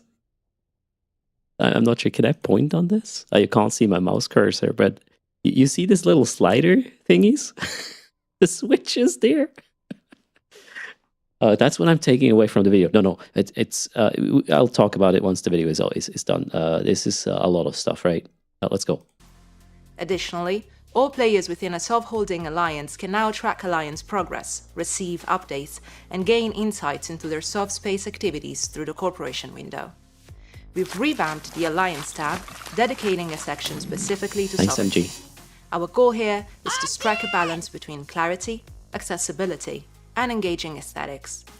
By incorporating table layouts for easy sorting, introducing filters for enhanced research, and integrating graphical data representation for items such as resource allocation and fuel consumption, we aim to deliver an interface that not only informs, but captivates, ensuring you stay engaged and up to date about the state of your territory. Equinox will also introduce a new deployable structure, the Metanox Moon Drill.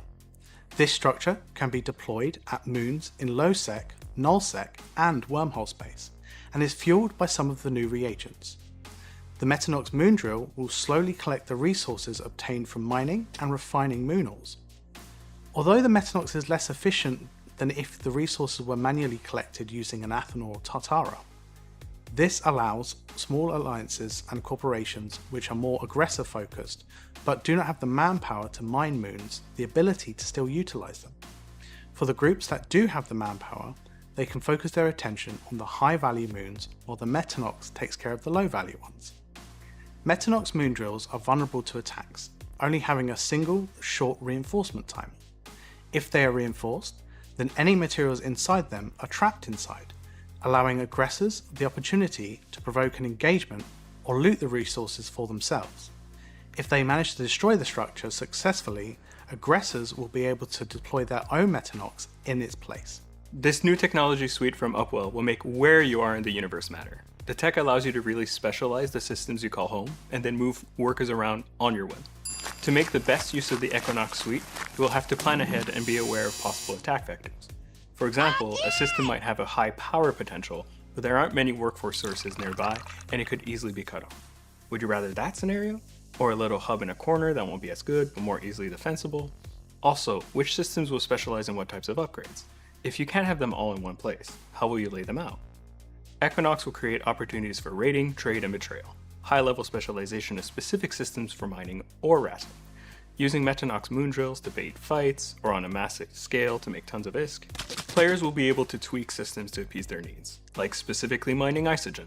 I'm a sneaky wormholer type, so getting lucky attacking someone who got a little too greedy with an unattended Metanox, or getting out of W space and seeing a reagent skyhook ripe for a little raiding, yeah, that's what I'm excited about.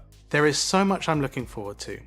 Redefining what makes a system valuable, giving you exciting new tools to transform your space the way you want to, and of course adding more conflict drivers for groups of all sizes.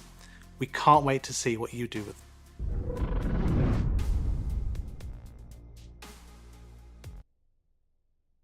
Okay, whoa, that was quite a bunch. The first like two minutes were pretty like, you know, non-specific, and after that, holy shit. I mean, I'm not a nullsec player, right? I don't know really what kind of impact it will have on that economy, but what I hear as a independent, I don't know, day tripper doing whatnot, there might be a lot of opportunities to shoot things that are not necessarily as big and hard to kill, like, you know, Athanors and whatnot.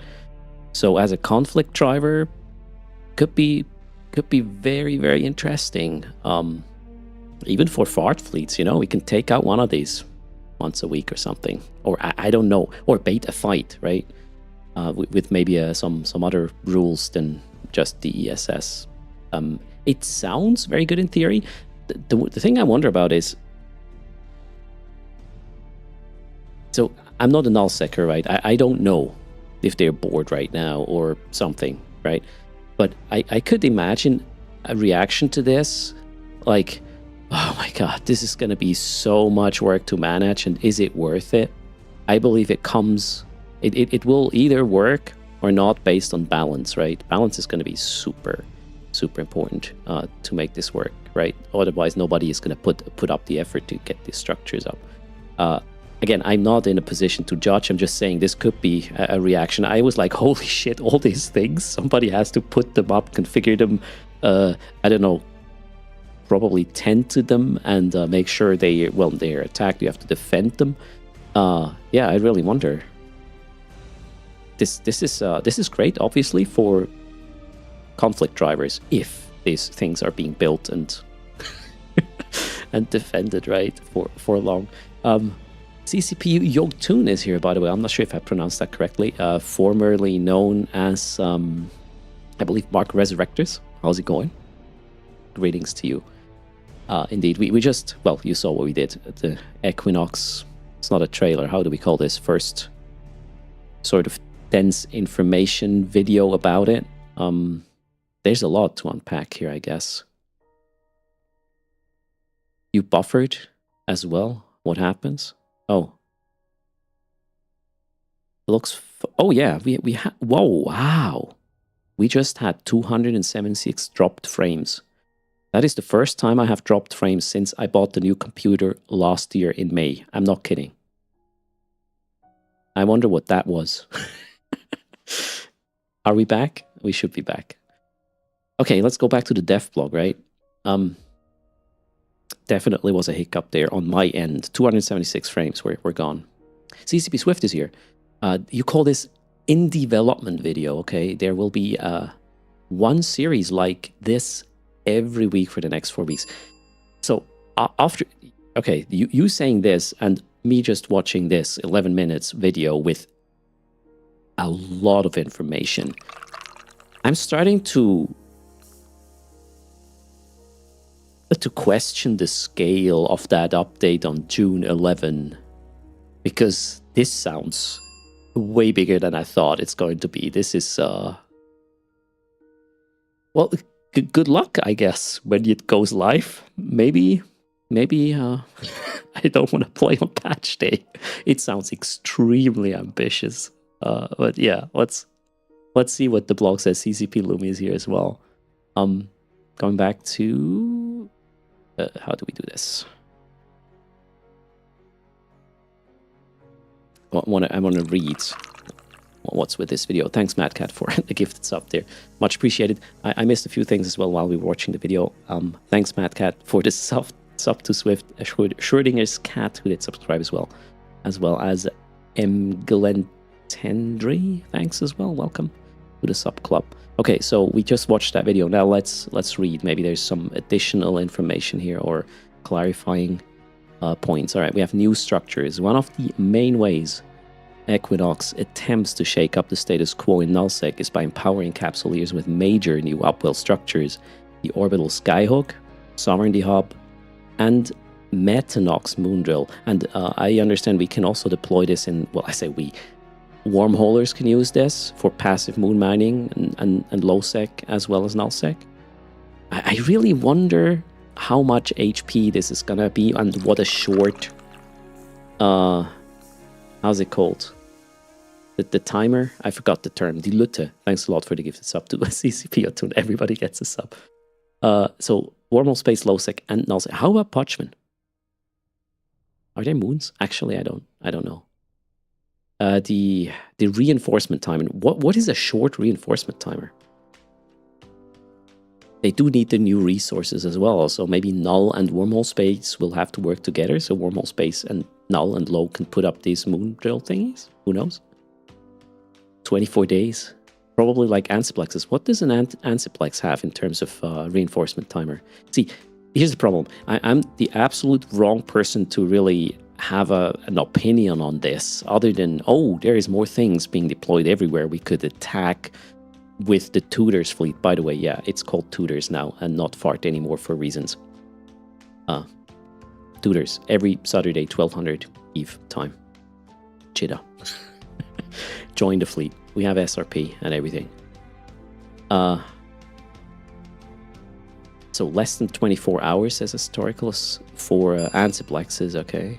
So maybe, you know, it would be kind of cool if you could do it in one fleet. Let's say the fleet takes 4 hours, right? You hit that thing, the reinforcement timer is 2 hours, and then you can remove it. That's probably a bit too short, is it?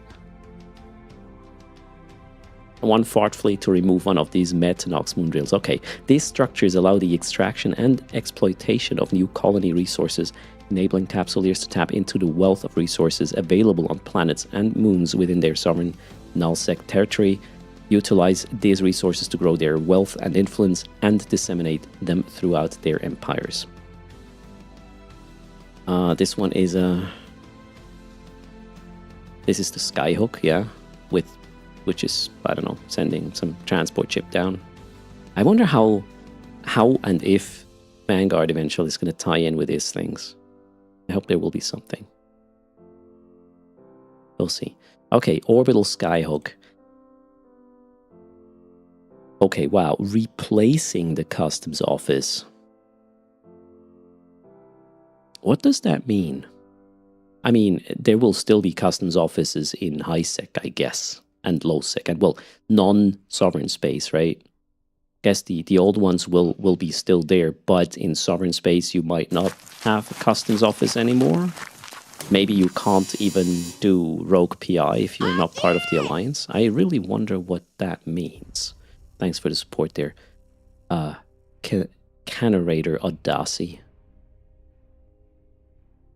Okay, so let's read the whole thing. Replacing the customs office, the Orbital Skyhook takes the form of an anchor and will be required to extract resources from planets.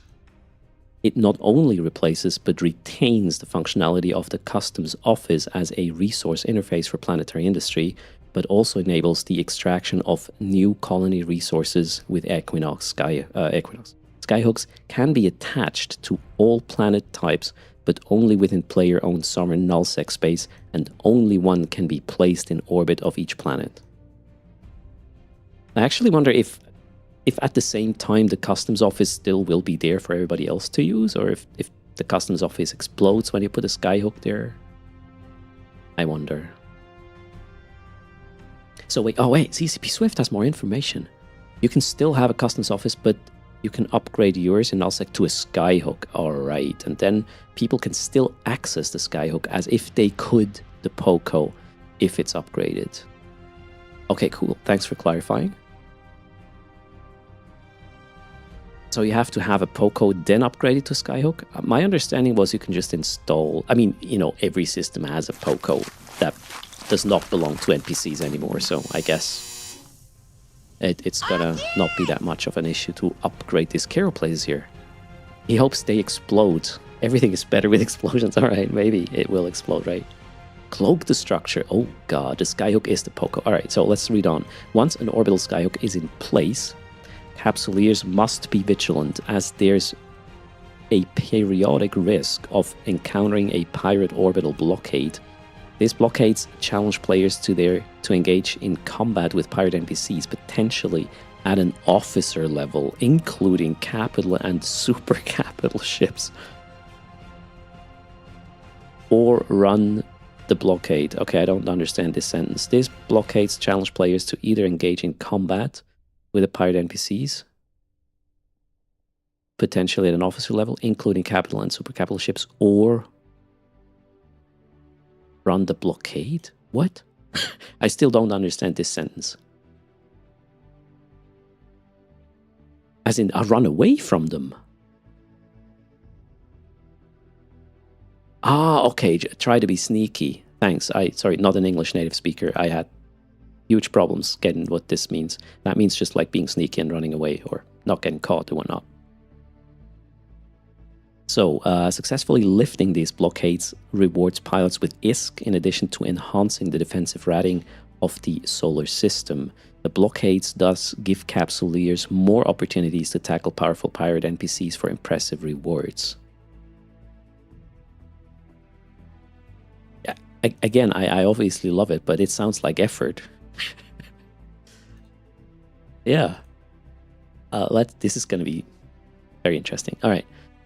You know, in intercepting some nullsecers while they're trying to tackle a pirate attack on one of their structures, I wonder if these periodic things are actually predictable, as in, okay, at that structure it's going to be happening then, or will they just happen with a certain variance and randomness, or how is this going to be?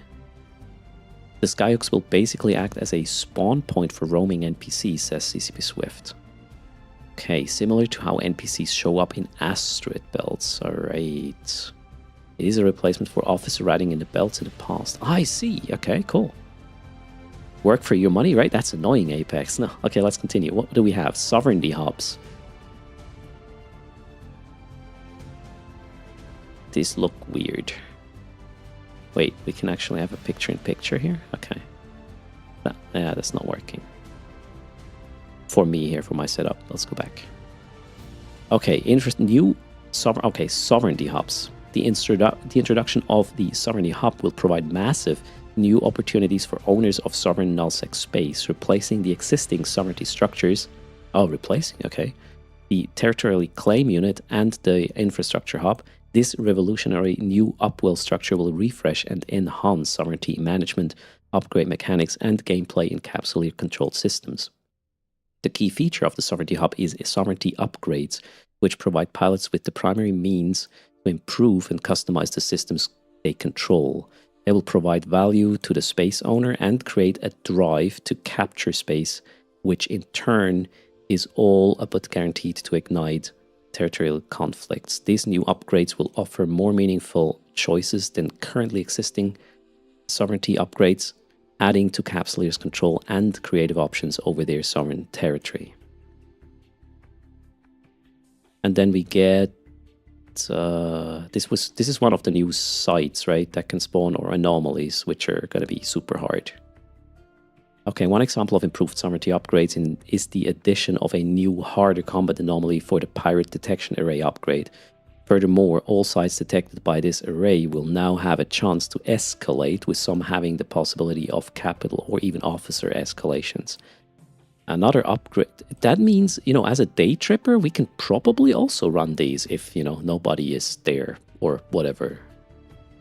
Am I understanding this correctly, chat? Maybe I don't have to go to drone regions anymore to get escalations. That'd be kind of funny, right? We are. Okay, so day trippers can just snag this.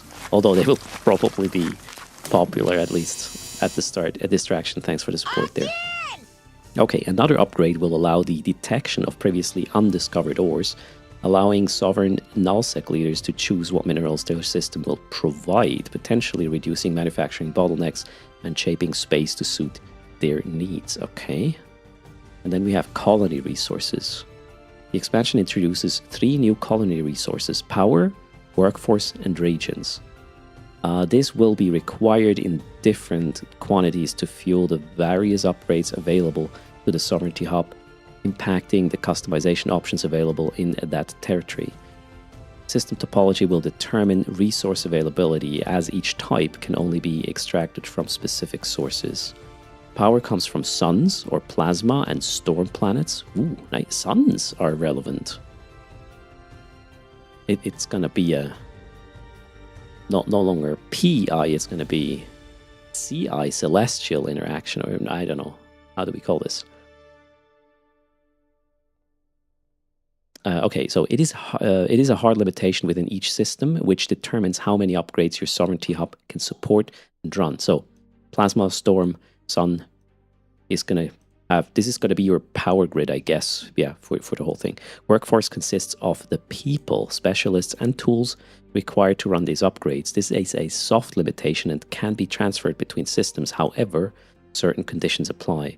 Regions are 2 new fuel types extracted from ice and lava planets. They are used to fuel sovereignty upgrades and to run the Metanox moon drill, and are freely exchangeable, opening new markets opportunities for entrepreneurial capsuleers. Once the resources have been extracted, power and workforce will become available in the Sovereignty Hub, while regions must be collected and distributed.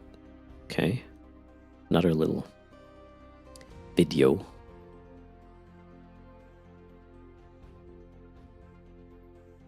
Are exotic dancers part of the workforce? We can hope, right? Okay, then we have resource-driven conflicts. Perceptive pilots will notice that power is somewhat of a baseline resource, while the other 2 offer more opportunities for disruption. As power and workforce will be required for sovereignty upgrades, fresh opportunities will emerge for those looking to sabotage and disrupt by choosing to destroy orbital skyhooks. These structures function similarly to medium upwell structures, with a single shield reinforcement and damage caps on armor and hull, and will continue working while reinforced. Additionally, a new form of hit-and-run activity is being added around the orbital skyhooks, allowing pilots to hack into them in the style of an ESS heist, enabling them to steal resources and sell them off. That could be a fart activity. This is how we're going to finance the fart SRP, guys. We're just going to steal ore or something. Or regions, right? Regions will have a period of maturation with the structure, ensuring that they will always be somewhat vulnerable to theft. More heists, right? Okay. Sorry, Toot Fleet, the Tutors Fleet. Throwing enemies' workforce into disarray by attacking a Sovereignty Hub's workforce transport complex or a workforce providing skyhook directly, or even starving them of an essential region before an attack will become viable stratagems. Oh, Helldivers. Sorry, I don't know. Bringing meaningful new conflict drivers to the table for raiders and attackers. The introduction of these new structures is sure to gain immense attention, including the notice of local pirate forces, so be wary of warping to these structures in undefended haulers. In fact, there's a chance of facing officer-level NPCs around skyhooks, so be prepared. Okay, we saw that in the other video, that being the Metanox moon drill. Okay, let's see that. A Metanox moon drill, another deployable structure being introduced in Equinox, is the Metanox moon drill, fueled in part by fuel blocks and also by regions. A new resource harvestable from planets. This resource can be deployed at this structure can be deployed at moons in low-sec, null-sec, and wormhole space. I did ask the parchment question. I'm not sure if it was if it was discussed or answered. I mean, why not? Why not parchment, right?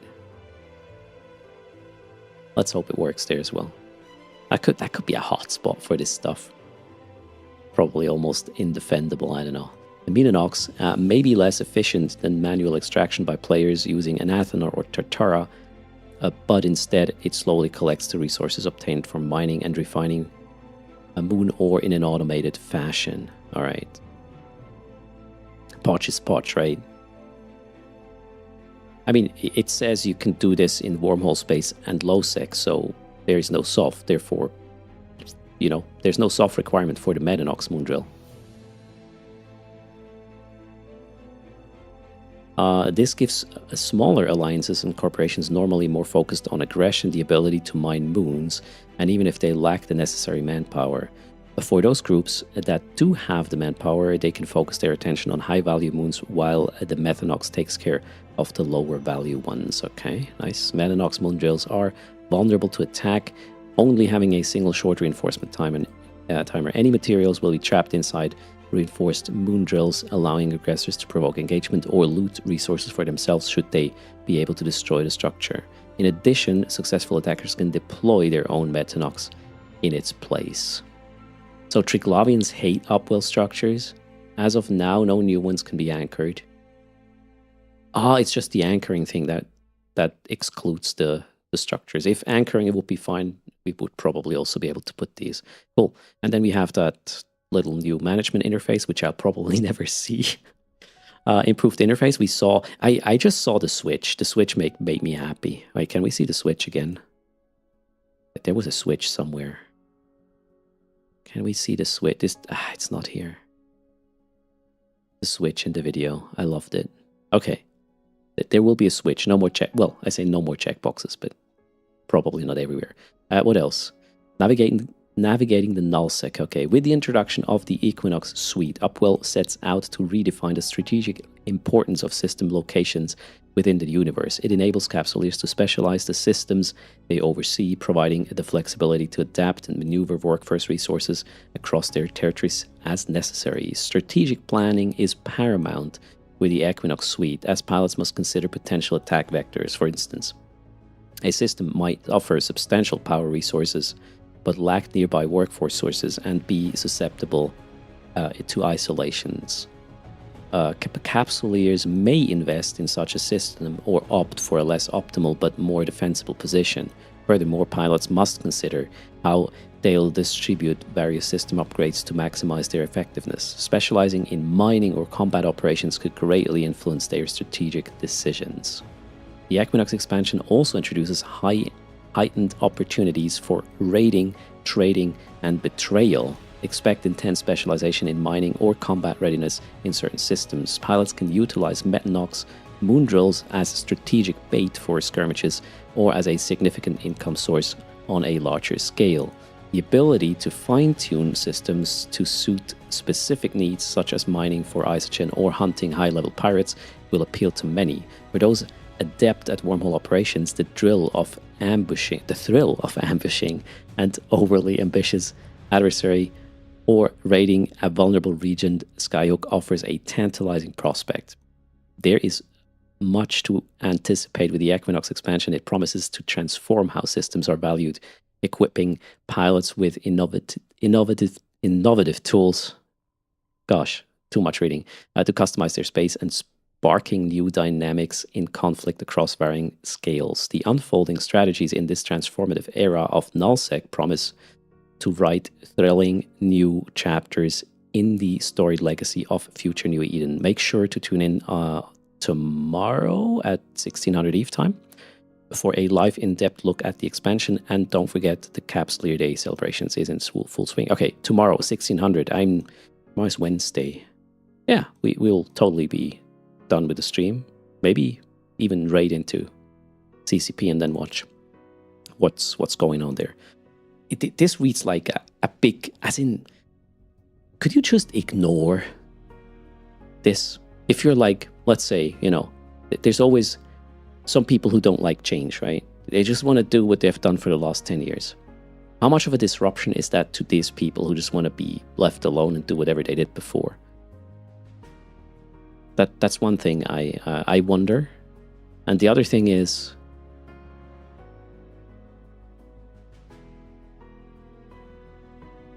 I have no idea. I would love to have some people like on comms for a chat about this, maybe on the weekend, who actually know what this means. I have no clue.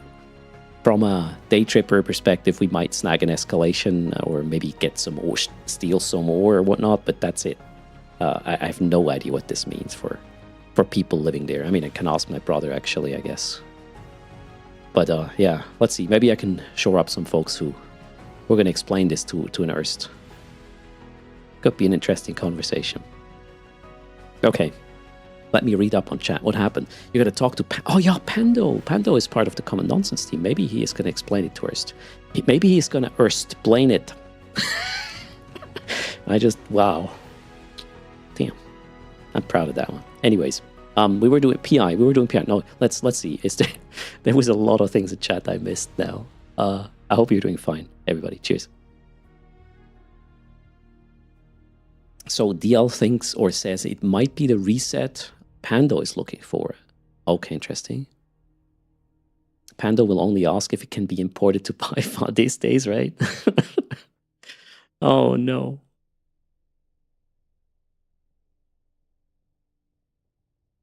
Only Erst can explain something, I guess.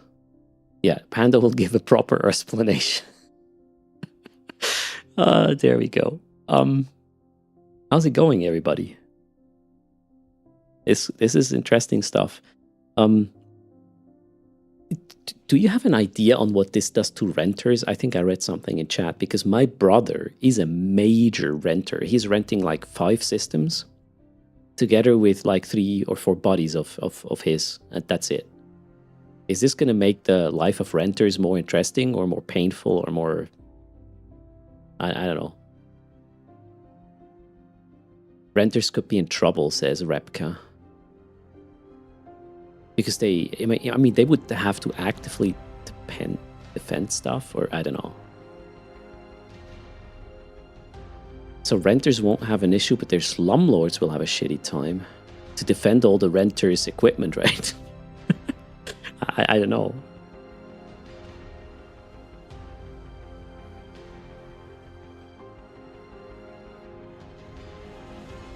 The value of systems may change. Oh yeah!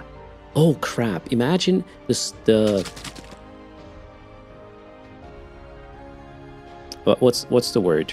The guys who are lending the system to the renters. What's the word for this again? The landlords. The landlords might actually be like, wait, I want that system for myself. You cannot rent that one anymore, right? Slumlords? System lords? Alright, maybe. The space lords might be... oh my... man, my brother could be in trouble right now. If the landlords are going to be like, hey, this is a really nice garden there. I want that for myself. Or the soil is good here. You have to move. That's actually a... oh my god, my brother is going to hate this. I wonder if he already know. My brother is not really following the news, right? He probably doesn't know that there is an expansion coming on June 11. Or he might have heard like a one-liner somewhere and he was like, yeah, I'll just do my stuff that I've always done. Oh, this is going to be an interesting conversation. Kaldari, a Prime Pony Club with 426 people. Thanks a lot for the raid. Welcome, everybody. How's it going? How are you doing, Kaldari? And you want to hop on comms and say hi because you brought more than 10 people. That's the thing. Then again, you just ended the stream. Maybe you are... wait, you are actually... it's late where you live. Up to you. You let me know what your plan is. Hope you're doing fine. Did we have a shout-out? Not yet. Let's do that. Shout-out to Kaldari Prime. If you wonder who... wait, I cannot type and speak. Kaldari there. There's the shout-out. Go check out their channel. Their computer kept crashing. You have to bail. Oh man, that sucks. I hope you'll get that sorted. Kaldari being the community member who designed, among other things, skins for the Collector's Edition, the 3rd Decade Collector's Edition. That's him. Renters of the world unite. You have nothing to lose but your chains. Oh boy, CCP convicts. Should I tell my brother to man up and just fight for the place with his 3 buddies? Yeah, make a micro alliance, right? That's gonna be the new thing.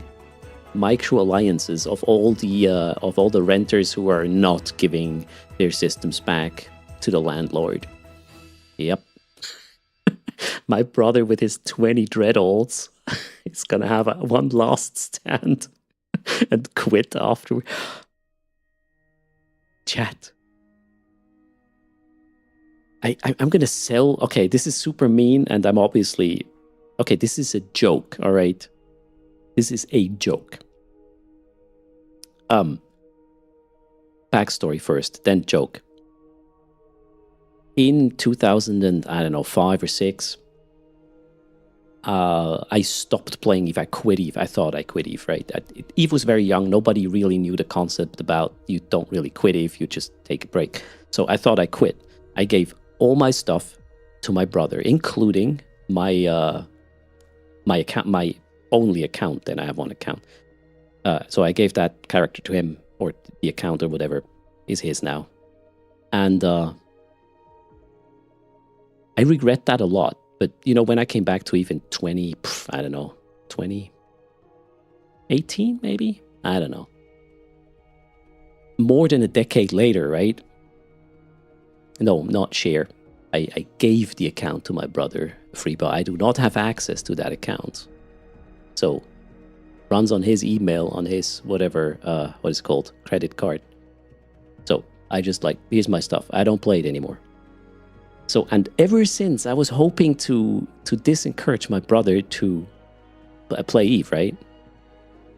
I was actually a couple of months ago, I told him, you know what? They were talking about Blackout coming back, and he was like, I'm going to quit if that happens. I almost had him, right? Maybe I can sell him this new expansion so he's going to be completely disencouraged to continue to play. And then I'll get the account back. My stuff back. Again, just a joke. We will not do that. I might tease him though. That's evil, right? I don't really need that account, obviously. Just would be funny if it eventually would happen. Cheers. How about his other multi-boxes? He has so many accounts. That's mean you like it, right? He is my little brother, die Lutte. Okay, how do we sell this to him so he's finally quitting? He won't. He's always complaining for a bit when things change, and then he adapts because, I don't know, he doesn't want to give up his... I think he's running 15 accounts or something. Little empire with his 5 planets and his buddies. It's crazy. People never quit, right? But maybe my brother doesn't know that. Anyways, why did I... Oh yeah, renters. This could be complicated for renters, right? Yeah, if the landlord wants to use the system themselves now because it has a really good whatever sun storm planet configuration for powering their structures, this is definitely going to cause some tears, right? But I guess that's the whole, well, tears or carnage in nullsec. That would be kind of cool in a way. Strike your brother down with all of your hatred. Why? No, I'm just kidding. I will obviously... you know, if my brother wouldn't play EVE, I wouldn't know what to talk about when we hang out on family Sundays, right? So let's hope he's going to be fine with the changes. Maybe he can even explain them to me, what it means at some point. Okay, where do we go? It's kind of funny. Every time I tell the story about my brother eventually inheriting my account in 2000 and whatever, 5 or something, somebody's like, did I just admit to account sharing? No account has been shared. They have changed owner, pretty much. And it's family, so not much that can go wrong there, from my understanding. Cowblaster says, CCP Swift, no, I just wanted to put it to bed. Seriously? All right. No, Bjorn B. Okay, now the cavalry is here. All right, guys, I guess... Yeah, I guess we're gonna get banned now. Lock him up. We need Vinny showing up with the wormhole police, Weewoo, and we're absolutely gone, right? Okay. Weewoo, are we good? Nice knowing you. All right. I guess we'll stream Albion tomorrow or something. Gotta show up in the police skin, absolutely. So AJ says his little brother is going to be the hero at the EVE related event, and he said he used to play with 6 accounts and is now on a hiatus. All right. Oh, everybody comes back, right? If we don't see you for a while, all right, 07 Kaldari right there. No.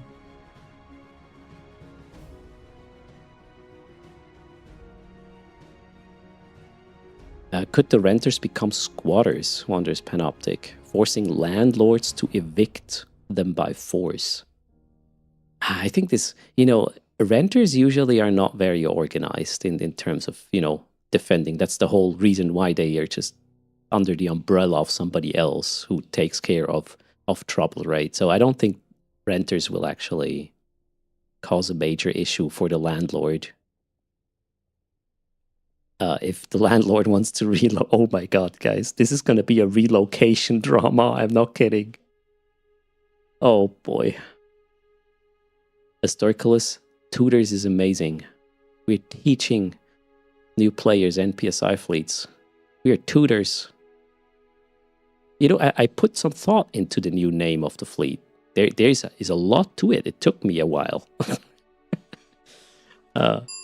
Okay. I got sidetracked. Null is gonna get shaken up 100%, says Nino Pando. There might even be wars because of this, hopefully.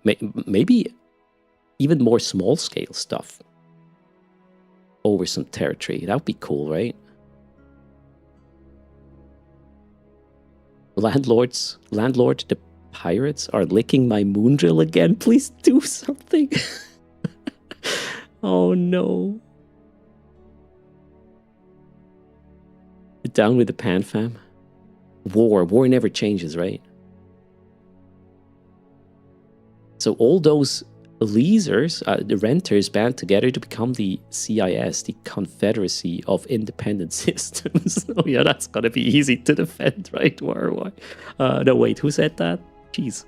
The CIS. I'm gonna be part of the CIS. I'll help these guys. Fox fan says he has a tune with 3 million SP. Is that too new for Tutors fleets? No. So Fox fan, the Tutor fleet on Saturday 1200 Eve. You can join if you create... Okay, you need to create the account maybe a couple of hours beforehand, use a body link, get free SP, and then spend these free SP, the 1 million, to the right skills. We'll tell you which ones. Or you just, get a fit, apply skill points, and you can join the fleet. There's no requirements. We will even pay the ship. Not kidding. The whole point of the fleet is to learn new things together, have fun, and explosions in the meantime. That's the plan.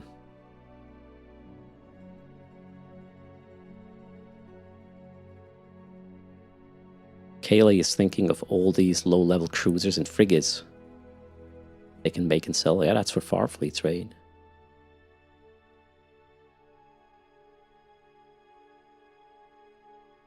The benefit of a black and white camera is it is hard to see sweat. Why would I sweat, Kaldari? Running a tier 4 event site solo. My hands were my hands were mainly shaky. I don't think they were sweaty, but they were definitely shaky. Holy shit. Can we have rent control for those of us that are space poor? I mean, I'm doing PI. Why would I sweat? Sweat, blood, and tears. Okay. Whoa, what just happened? Did I click something? planet lit up. Maybe that's the first step of the expansion on June 11. Submit your edit. Yeah, I don't remember what the edits were at it, Peter. Neither do I remember if I'm finished or not, but we'll just continue. I was tending my PI installation, which is fairly new. I have 10 characters now. Well, 6 accounts, 10 characters, 60 planets. And this is the first time I'm actually tending in an actual weekly cycle here to the extractor refreshes.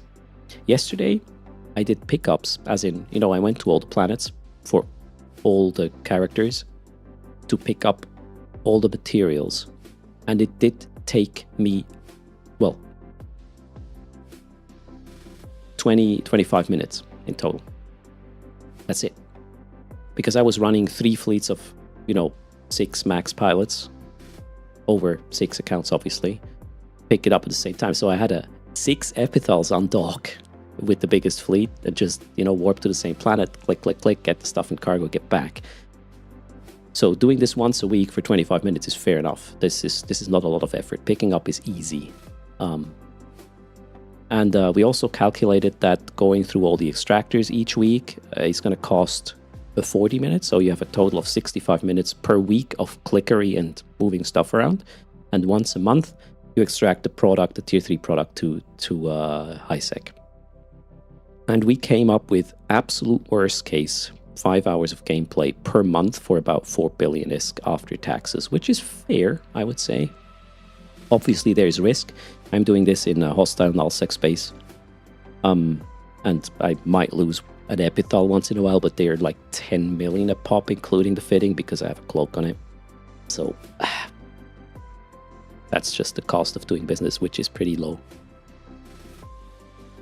And I shouldn't use or lose any materials. You can always put them back into the customs office when you smell there's trouble or you can't get off. And the customs office just put the materials back, or, don't warp there if there's a bubble or whatever. And then you should be fine. So I think it can be done pretty safely. Especially, I understand we are getting a new blockade runner and a new deep space transport vessel with a commodities hold. Covered ops warping with your PI goods. Hopefully a lot of them, right? What customs office? So, Rockhard, the customs office in non-sovereignty space is gonna still be there, I understand. Would be funny if they would cancel PI everywhere except sovereign nullsec, right? So I don't worry about that. And hello, Zafsam. Okay, where was I? Refreshing extractors. That one looks actually good. 12. Did I already tend this? Yeah, I just didn't submit the changes. Okay, this planet is finished. Which one was it? Okay, planet number... No, I made a mistake. I don't know what I just did. So I did something. All right, let's move the heads here to get 12,000 per hour.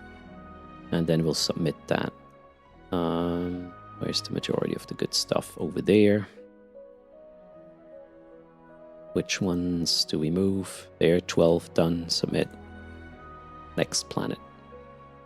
Let's do this in quick succession. We need 12. Okay, this is going to be... maybe not even that tricky. I'll just move this one over here.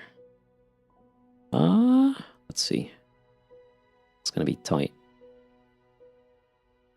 Can I? Yeah, you know what? Let's not fiddle around. We'll just add some more. 12 done. Next one. Oh, this is problematic though, I believe. No, we have. No, we don't. Okay, well, can I still put one more? Yeah. Shit, now I'm in trouble, am I?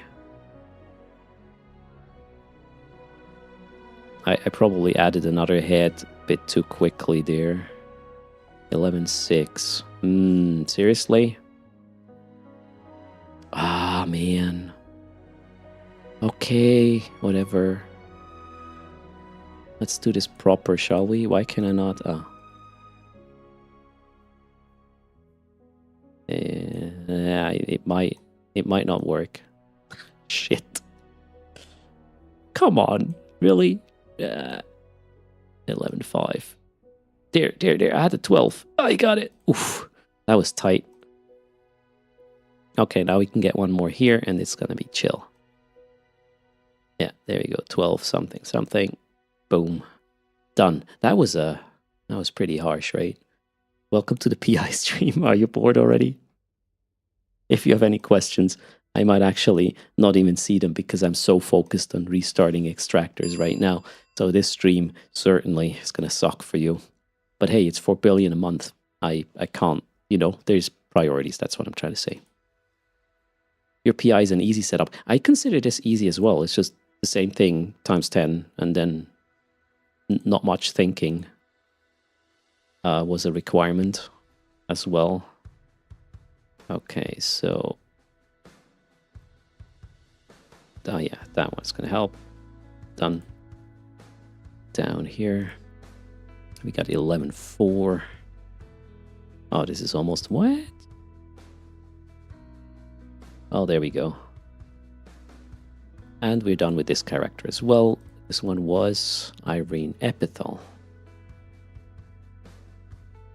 Let's note that down. So she did the weekly duties. We have 3 more accounts, not accounts, 3 more characters to go through.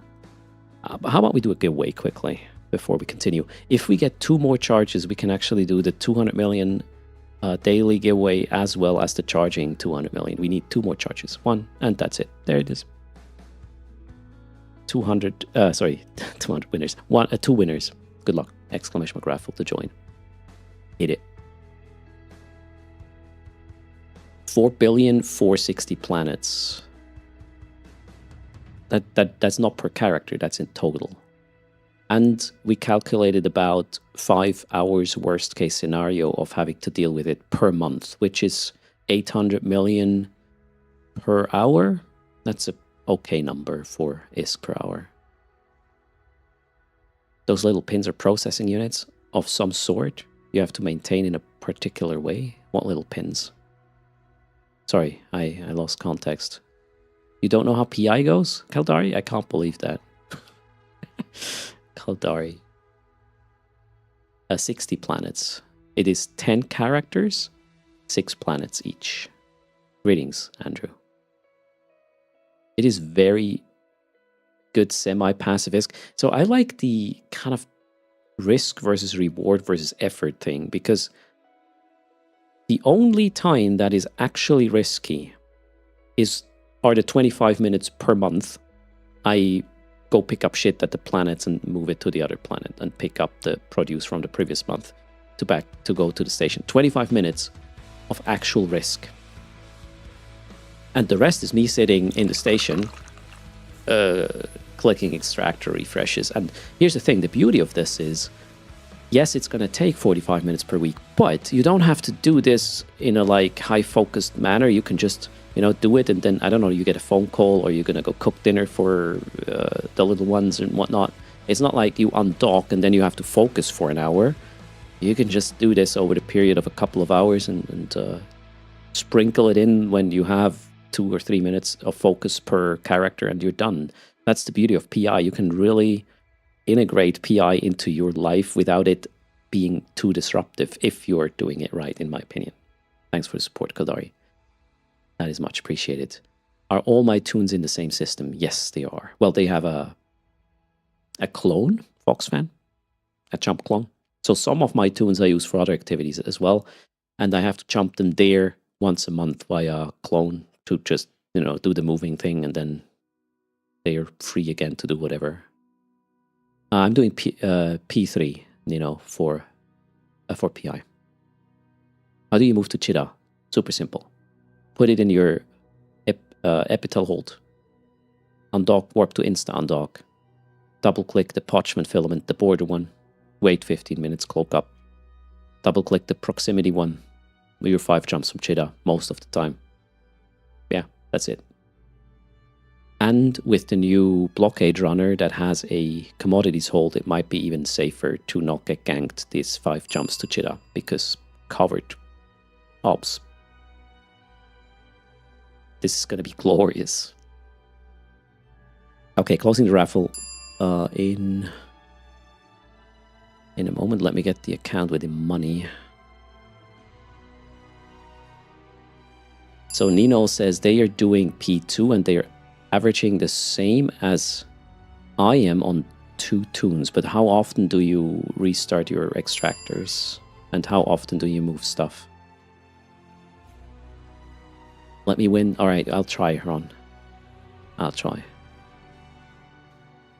The rise of passive income is on the horizon. Yeah, absolutely. All right, closing the raffle now. Good luck. 250 entrants, 2 winners.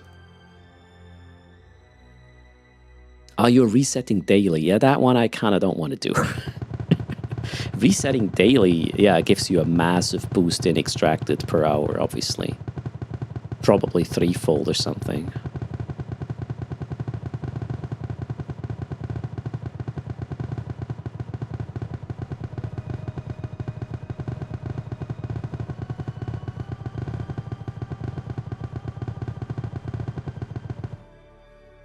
Okay, those were the non-winners.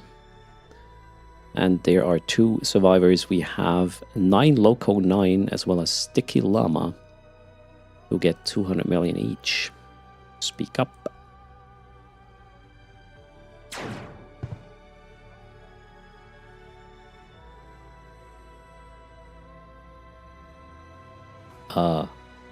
Did both? Oh no, wait. 9 Loco didn't speak yet. 9 Loco, are you there? Let's make sure there's no ads running right now. Otherwise we... Oh, there are ads? You gotta be kidding me. Are you sure? Doesn't tell me.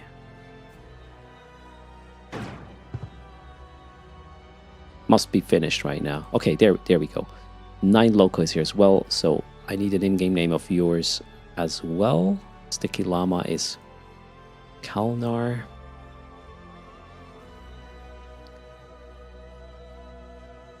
Here we go.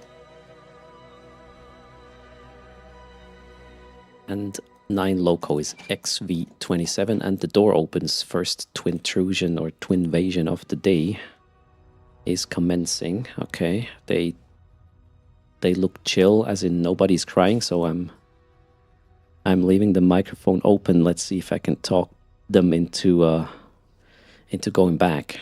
1 second. Yeah, what's up? Why you shave your hair? It's easier maintenance. If I don't have hair, I don't have to wash my hair. Yeah, I don't have to dry my hair if I don't have hair. You don't have hair anymore? No, I don't want hair anymore. It's chilled that way. For me, having hair is dumb. Yeah, for me. But it's okay if you want to keep yours. Okay, you can keep your hair if you like it. Why your arm is red?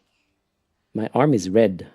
Yeah, I was just having my arm on the chair here. So, okay, I'm gonna try to get them back to the living room. Normal viewer questions, right?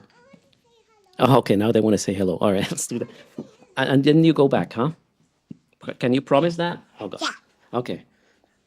Say hello. Hello, bye-bye. Yeah, bye-bye. Thank you. See ya. Okay, other one. Hey! Woof. Wait. Hello. All right, number 2. Bye. And close the door behind your back or yourself. See ya. Bye. Thank you. Laters. Okay, where were we? Sorry. In Twinvasion number 1. Again, we're trying the whole, like, let's not lock the door thing and do reasoning. It's getting better, I believe. Although I probably just jinxed it. They are like 4.5 years now, so they really should start understanding that, yeah, a locked door is not a solution. It's more of a workaround. When do they start mining ice? I don't know. Their accounts are ready, right? Dad's time is dad's time. It's more like... So, you know, I do consider, even though I'm having a lot of fun here, right? This is part of my monthly income. So technically we can call it work, all right? And also in the mornings, I actually work really, for real, for an actual company, right? And not just sitting here and talking about nullsec expansion as I have no clue about.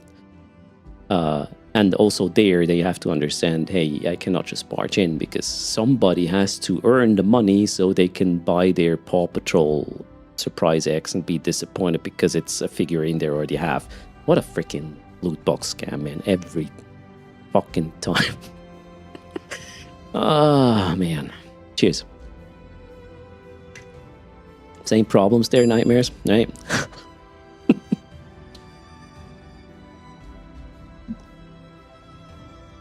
Anyways, where were we? We did the giveaway, right? Yeah, we did the giveaways. I'm a bit cynical, am I? Your daughter loves Paw Patrol. Paw Patrol is like super, what's the word? Popular amongst toddlers, apparently. I don't know why, because it's puppies, I guess, or something. Freeba says, security status of nullsec, is it gonna mean shit in this new update? That's actually a good question. I haven't heard anything related to what security status effect is gonna be. Maybe you get the better suns or powers for the suns with lower security status? Good question, actually. No idea. Maybe, you know, there will be a CCP stream tomorrow, 1600 Eve time, right? So maybe ask that question there. Or maybe somebody heard it in one of the videos or dev blogs or already. I can't recall any information about security status impact. Loot boxes? No, you mean fun mechanics. So why? I really understand that some people don't like loot boxes. I mean, as an adult, I can deal with it. I mean, I'm not really... Have I ever bought loot boxes?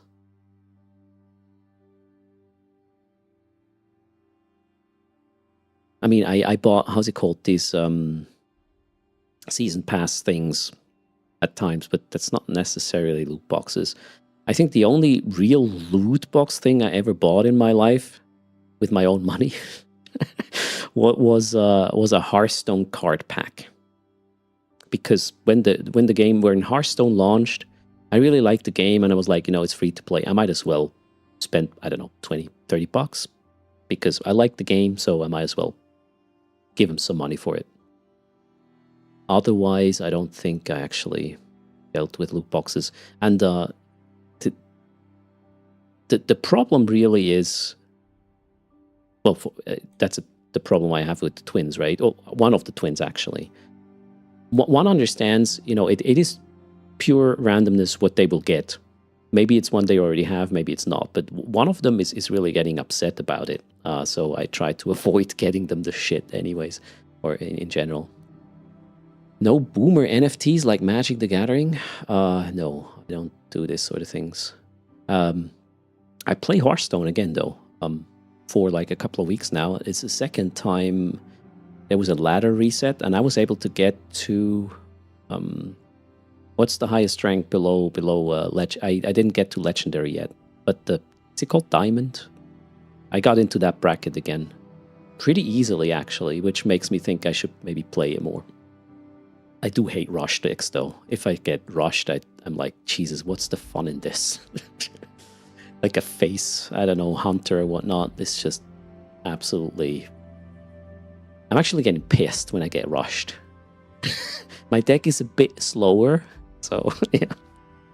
What fit is the best for Tech 2 combat event sites? Tier 2 combat event sites? Maybe a passive...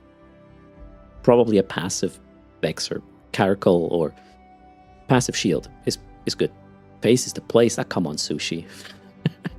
Condiment recently overheard a kid at the airport saying that their Pokemon booster pack contains better cards if they open them in a plane. Alright, well, wow. You know, I understand some people believe in Santa Claus up until a certain age, so I guess that's just the same thing. Different domain, same thing. It's okay, up to a point. If that person... Okay. I am... Now that we are, you know, in this supernatural, or how do we call this? I have a Gmail account. And apparently my last name is also pretty popular in the US for whatever reason. Doesn't make any sense to me, but anyways, it is the case. So there are three people living in the US who think my email address is theirs. So I know about what kind of car they want to insure, what kind of representative they kind of would like to vote for, or all this kind of shit. I don't know. Maybe they do this intentionally, use my email address to register for their crap, or not. Anyways, yesterday was absolutely glorious. So I got an email and I was like, this is too good. Wait a second, I'm gonna go get this for you now. I didn't believe it when I saw it. Which one is it? Okay.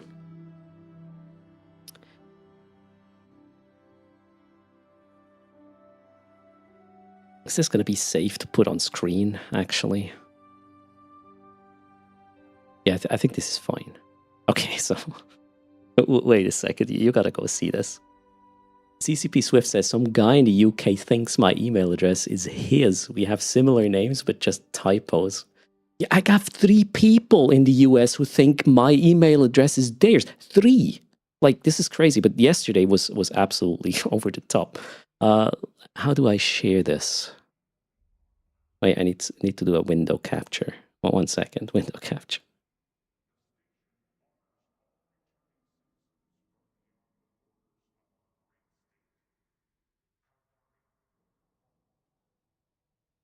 Where is it now?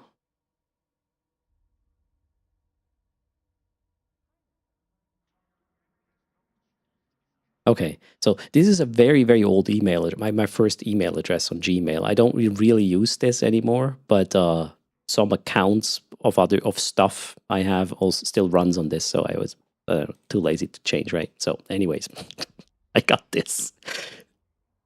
Confirmation of your request. The extraordinary Chris, astrologer, psychic medium, parapsychologist. This message is to confirm your request for a free psychic reading from Chris. Was received. Okay, congratulations on your request. Chris was advised that your case is urgent and it became a priority. To ensure the delivery of your free reading from Chris, please be sure to add Chris' email address, blah, blah, blah, so it doesn't, end up in your spam folder. Okay, so this is the first automated message from Chris. He is apparently from the US, but somehow registered in Gibraltar, right? And do not contact Chris using this address. This is not going to work, all right? So let's not do that. Let me show you some more. So exactly, wait, what was it?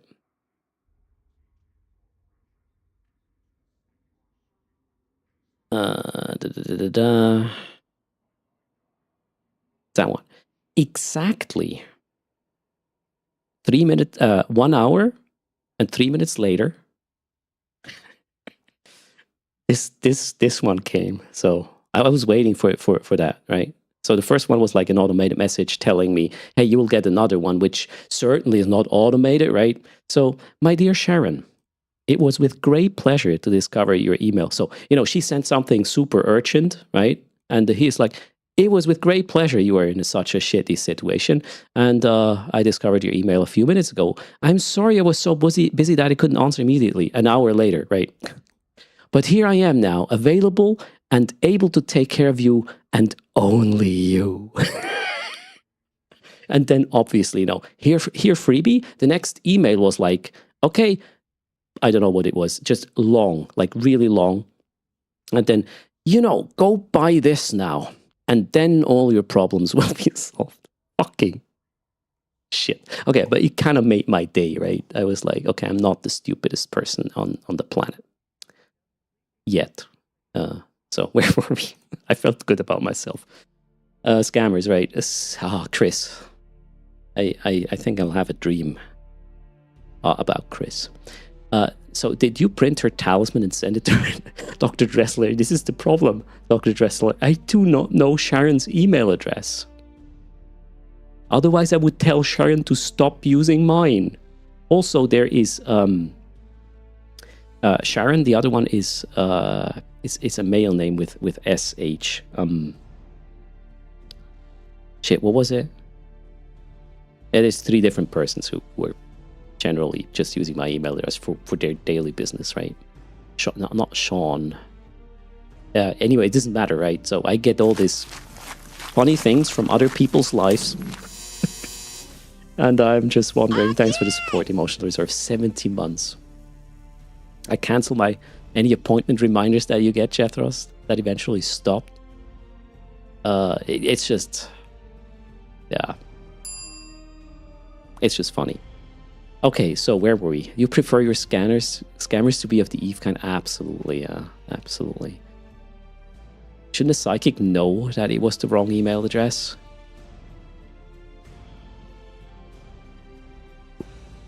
Cedricon, you just exposed Chris. We have absolute proof now that Chris is not a real psychic. You did it. Undeniable evidence, unless I'm the solution to Sharon's problems. That's freaking 3D chess right there from Chris. You know, there's probably, Chris knows, and we will get together and then live happy ever after or something. Let's play, shall we? That's done. Maybe Chris knows I need his services. That could be as well. Oh, no. Yeah, I'm actually sponsored by Chris from Gibraltar, who is a psychic, and will try to sell you some sort of 10-step course or whatnot. Yep. So, Chris, you know, if you need, Chris is there for you. Now, actually, if you're an Eve player and you need somebody to talk to, these guys are way more competent, and they will not scam you. Broadcast for reps. If you need to talk, there you go. Okay, something good came out of Chris. Can you believe that?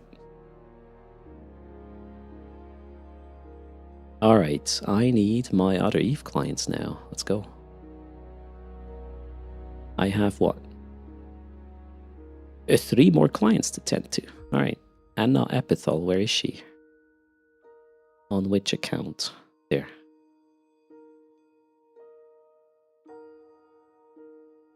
Why? This is getting way too complicated now. I think we'll just assume he's a scammer. I would even say the person does not exist at all.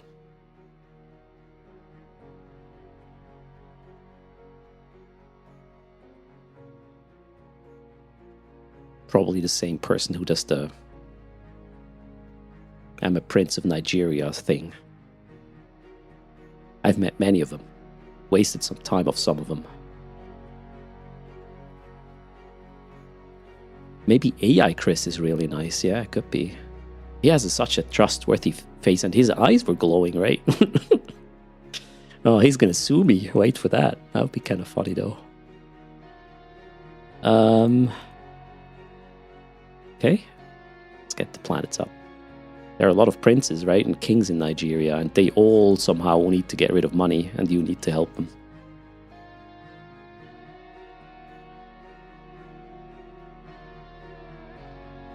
Okay, where were we? We need to get this to 12. This is gonna be, actually easy. 12.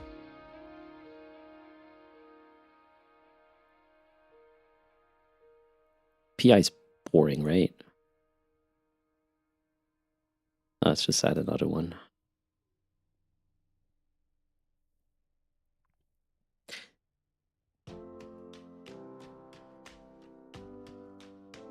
PI is boring, but I would like to have another couple of characters doing it. Is this called an addiction? I don't know.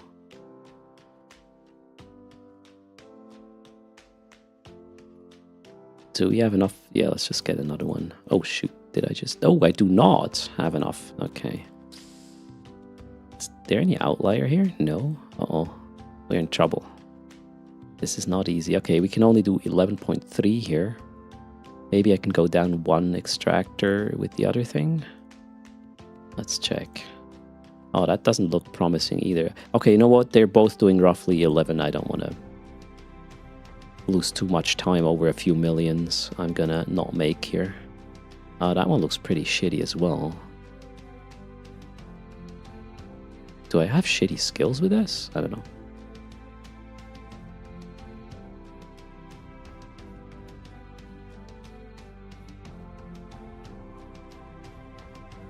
Okay, they are in the wrong place. Okay.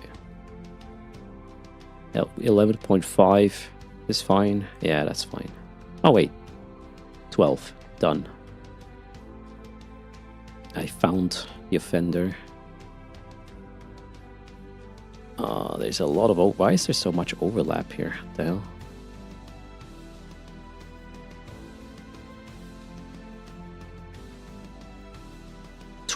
Wonderful.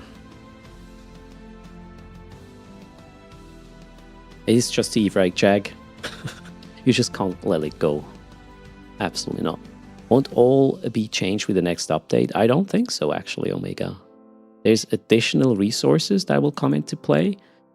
In Sovereignty Space, you don't need the normal customs office anymore. It will be replaced by the Skyhook. And everybody has still access to the Skyhook, like customs offices, so nothing changes there, really. I guess we'll continue doing it this way.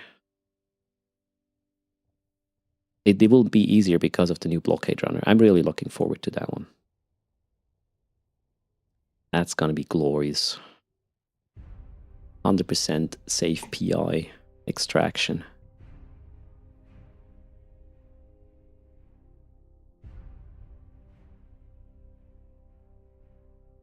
Will Pocos change over to Skyhooks? No, you have to upgrade them to Skyhooks. I believe that was the term. I only watched the video once. I mean, so Fox fan, I say 100% safe. What I mean is, in a worst case scenario, I will lose an Epital for 10 million ISK if I don't really F up.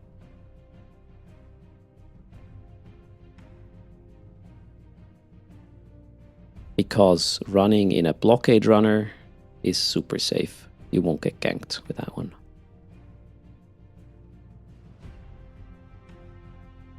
Do I? Yeah, I can get another one here. Let's just put that there, put that one over here. 12, done. So the Skyhook jumps up the Poco if you choose upgrade. Kind of like a Pac-Man, okay. Does that mean they are in the same place? Probably.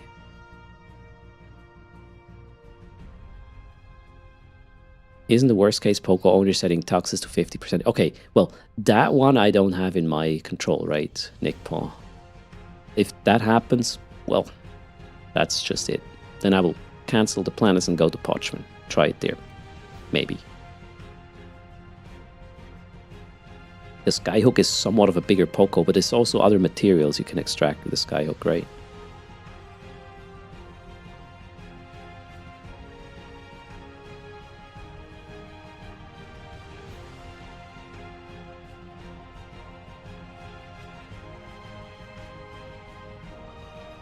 Okay, lost planet for this account. That one maybe. Give me 12, come on. There, 12, wonderful, done. That was, what was that? Anna, that was Anna, right? Anna, okay, now. Ursula himself is next. No, sorry. Normally I mute when that happens. Hello, Taigo Hans.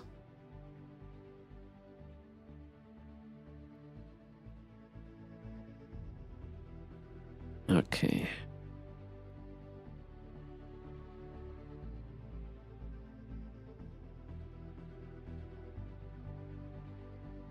Wait, what? No, that's not the one I'm tending right now. There we go. 12. Perfect. Oh, I could actually even put some head down as well. Nice. Let's do just that. That is fine. The quicker the better, right? We need 12, no matter how.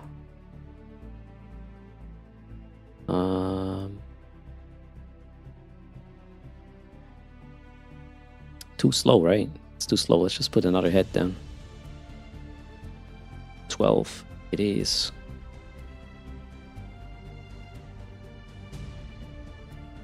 Oh, do I still have? Oh shit. No. Oh, I shouldn't have put another head down. I need it here now, I believe. This one is tight. 11.1. Yeah, there's not actually. 11.6. 7.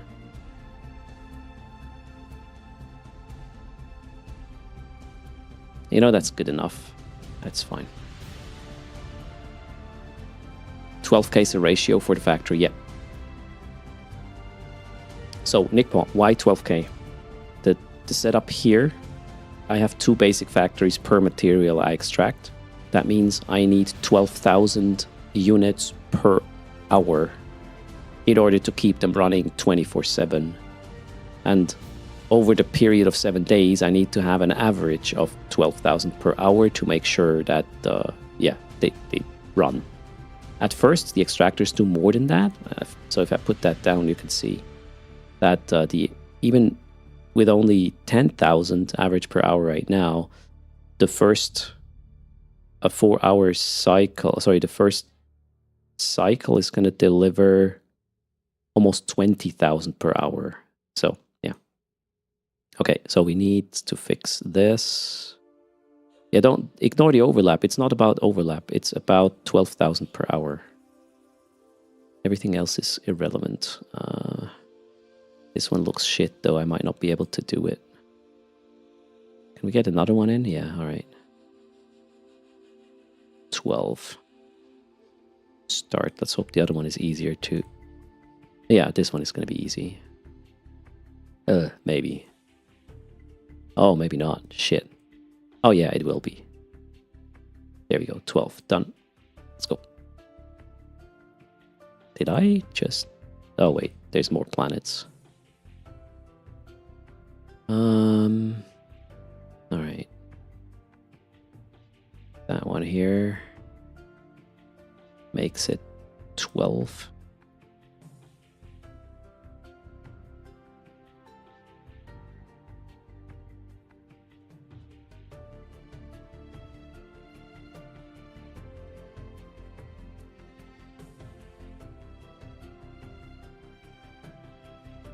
One of them is in the wrong place. Can I... Huh? Can I not move? Oh god, really? I need to be able to grab that guy there. Not gonna happen, apparently. Which one is it? Well, wasn't that one.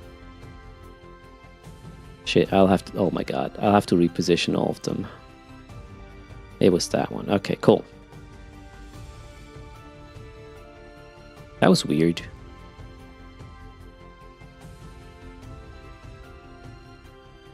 We need 12.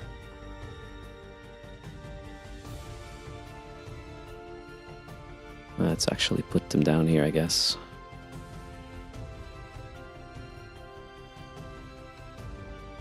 There's our 12. Okay. Greetings, Murdoch Luther. How's it going? Welcome, everybody, to the stream. I'm just tending the PI today. While chit-chatting, we had an interesting information about the June 11 expansion. So if you want to read up on that, there's also an 11 minutes video linked in this article. Also a CCP stream tomorrow, 1600 Eve, where you can ask your questions, I guess. Maybe. I hope. Personally, I'm not a nullsec player, as in I don't live there, so I don't really have much to comment on it, other than it seems like day tripping and attacking something could be interesting, or a thing. You know what, this is too fiddly, we'll just add another one here.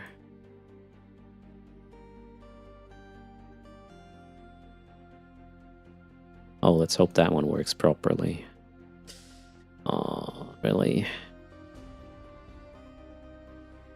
Oh, actually, no problem, I think. Or maybe there is a ah, shoot, really? 11.6. Can we get more?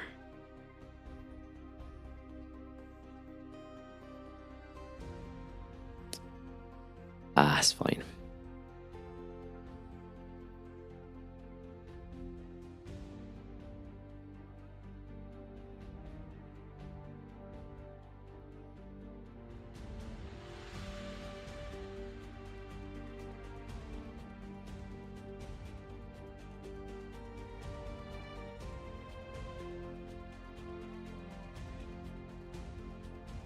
Okay, last one, and then one more character.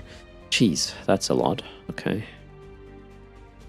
This stuff is so different from last time I positioned this. This is crazy. Okay, cool. Done. That was first slug.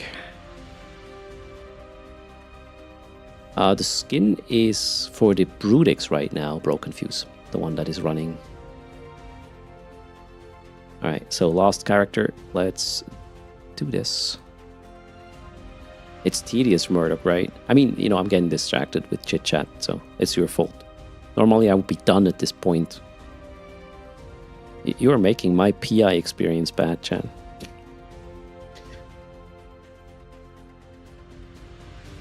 The skin right now should be the Brutix, not the Cormorant Navy issue, Herx's Lair. CNI was before that. No worries, Sushi, it's okay. I'm here by choice, so. And kidding, obviously. Concentration wiggle. Alright, do that. Wait, Cormorant Navy issue? Am I dumb? Drops.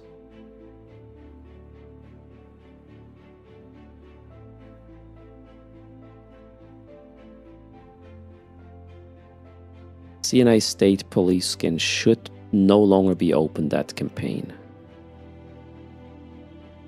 CNI is the previous one, yeah, but it shouldn't be. It says this campaign has closed. So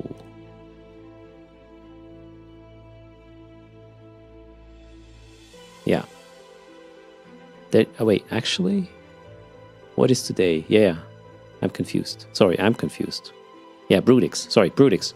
You guys are just trying to mess with me right now. It is just the Brutix. Not you might still have the CNI to claim from before. The CNI can no longer be acquired. Well, you can claim it if you put in the time yesterday. That's what I'm trying to say. It's drops are complicated stuff. Overlapping drops are just, I don't know. I don't have a big enough brain to comprehend how that works anyway, so just get all of them. That one. Okay. Yay! Oh, she only has 4 planets. Do we set up? Nah, I don't feel like setting it up. We'll just restart these and be done with it. I actually wanted to do some event stuff today as well. That didn't pan out yet.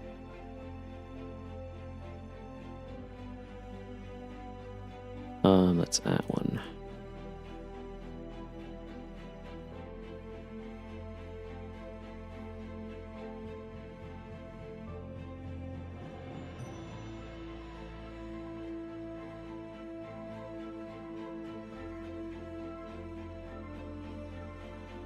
Making sure I don't overextend on my storage capacity here.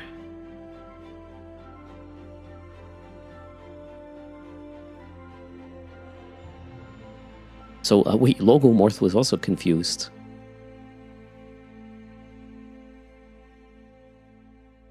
You showed up today and you already had 2 hours worth of credit. Oh, I see. So normally we don't have overlapping drops, but the current set of drops usually overlap for like 24 hours. Or maybe even a bit more.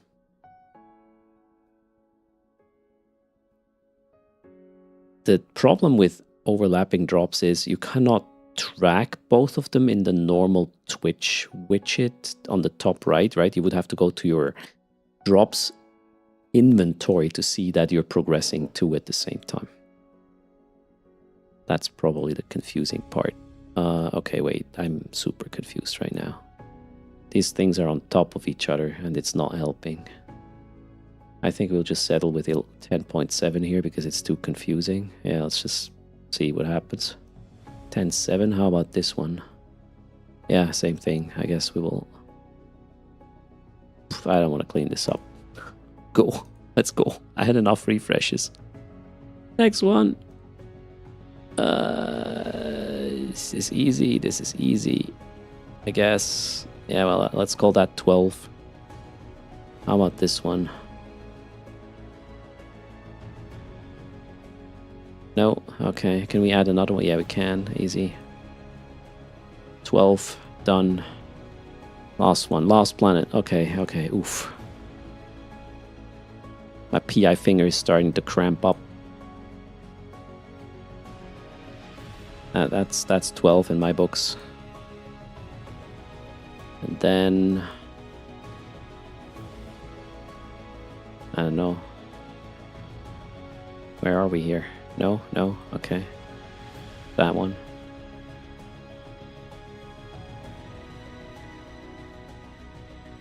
Yeah, I call that 12 too. Beautiful. No, no, but we're done. Oh my god, we're done. Jesus. Alright. Good thing is I also logged on in every account and claimed the daily rewards, right? Don't forget your rewards. Cool track. It is actually 30 days, isn't it?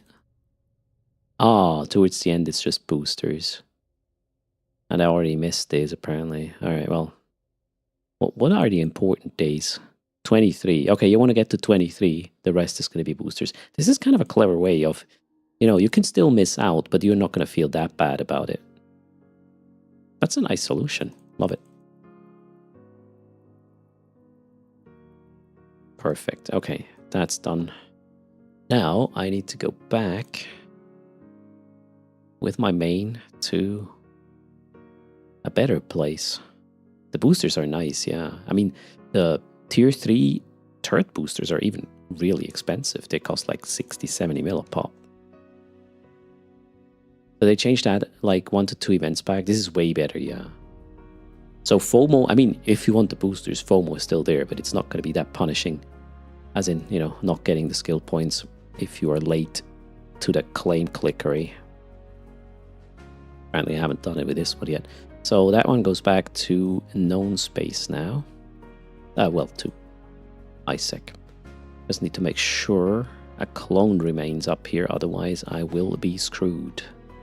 Do I? Yeah, install clone, done. Clone is empty, we are just going to self-destruct back to Chida.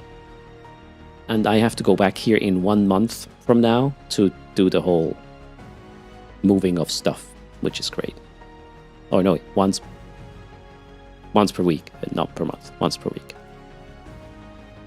Okay, let's see what we got. Federal Brutix police skin, nice.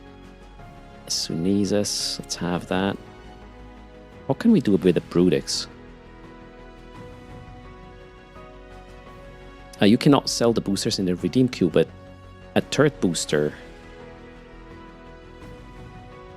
is really good for doing whatever content you do. For example, it could be making higher tier abyssals easier to you if you get one of these. Let me show you. SOCT turret booster. This is a tier 3 booster. If you were to buy this in the market, you would have to pay 60 million, or you can dump it for 50.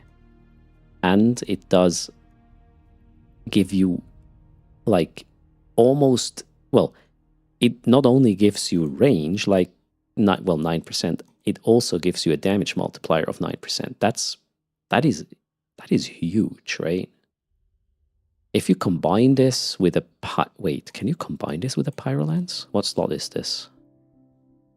17. And then let's add another. You can, wow.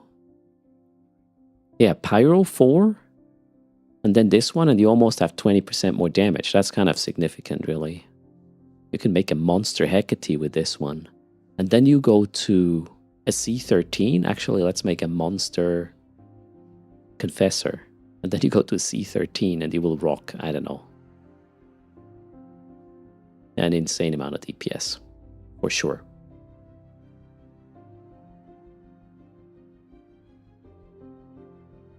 Event boosters are crazy for wormhole faxes, says Anemona. All right.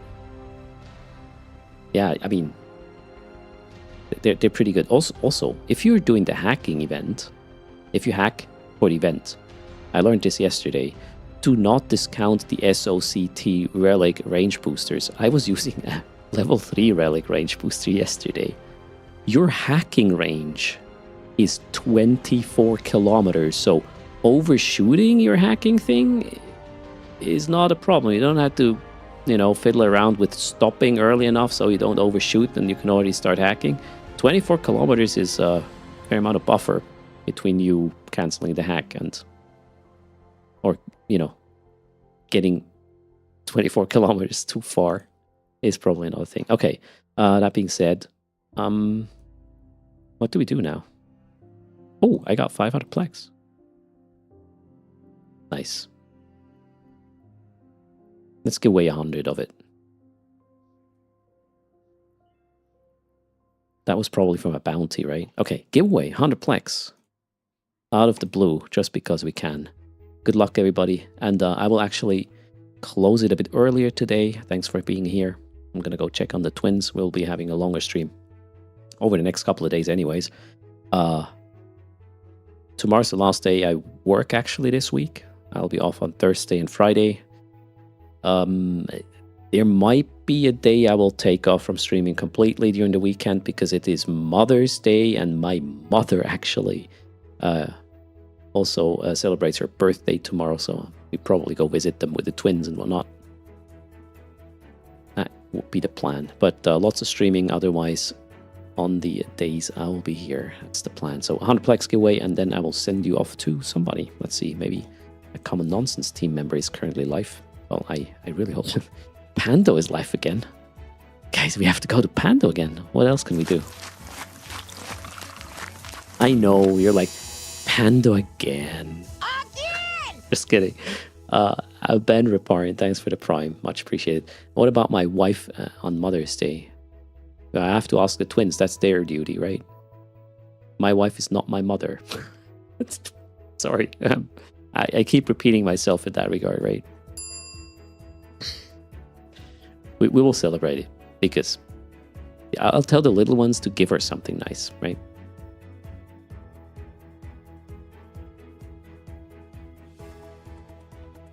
TW says most of our team seems to be from the US.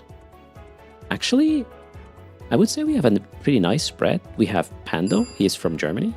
Dilutte from Sweden, if I'm not mistaken. Then we got Mad Katarn from Germany. The Lioneer is from the Netherlands, if I'm not mistaken. Amiomia, some northeastern country as well. Then we have Shadek from Canada, Crash Naps from the US, Brother Grimoire US, as well as shit, I should know this, right? Ghosty from the US. And then we have Chaos, but Chaos doesn't really, Chaos is part of the key team, but Chaos doesn't really count, right? Chaos is Chaos, but yeah, Chaos is Australia. That's it. Yeah, actually, we have a link, right, for the team. Go check that out. Promise. Quality, varied content. So, if you like watching Earth, that does not necessarily mean you like another Common Nonsense streamer. Because we have like different characters all over the place, which is cool. We basically have the whole spectrum in many ways, which is super amazing. So go check him out. If you want crazy AF, I would say just tune into Crash Naps. You are not gonna be disappointed if you're looking for crazy. If you want loud and giggity, that'll be Chaos. If you want a high-sec pirate, that is Brother Grimoire for you. So we got everything, I guess. Also, we are keeping the team kind of small because it's all about, actually collaborating, not just putting everybody in the same Discord, and that's it. We're trying to level it up a bit more in that regard. This time it's you think, okay, closing the raffle 100 plex, going to boom, whoever stays alive with this one. Good luck. And yeah, I'm going to prepare the raid for Pando. Pando is going to be like, not again, that guy.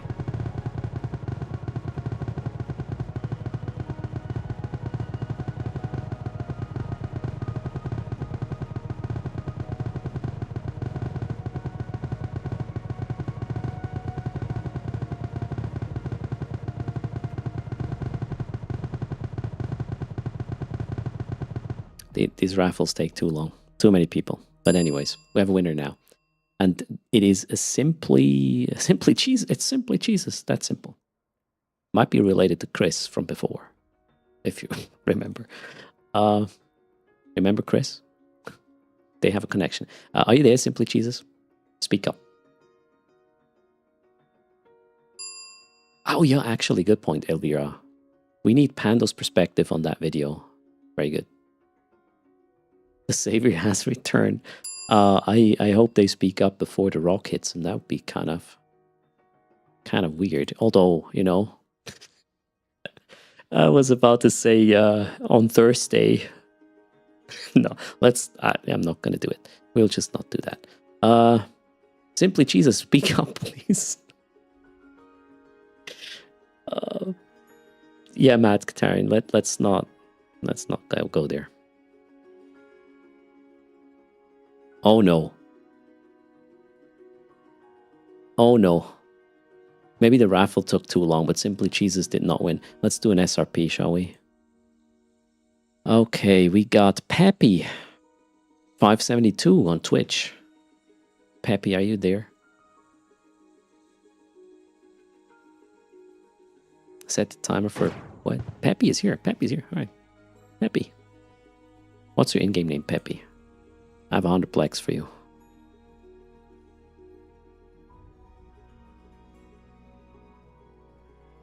There we go. In-game name, check.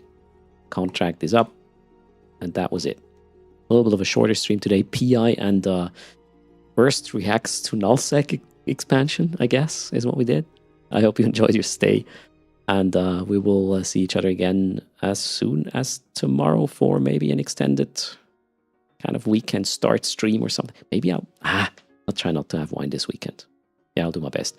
Also, so I'm going to say my goodbyes, and I will hit the run ad button right now while we do the raid. This just adds a few dollars on my end, and you will not miss content that way. We're going to Zepando next. Let's see if we catch him in another PyFuss session or something. See what he's up to, and ask him about the nullsec expansion.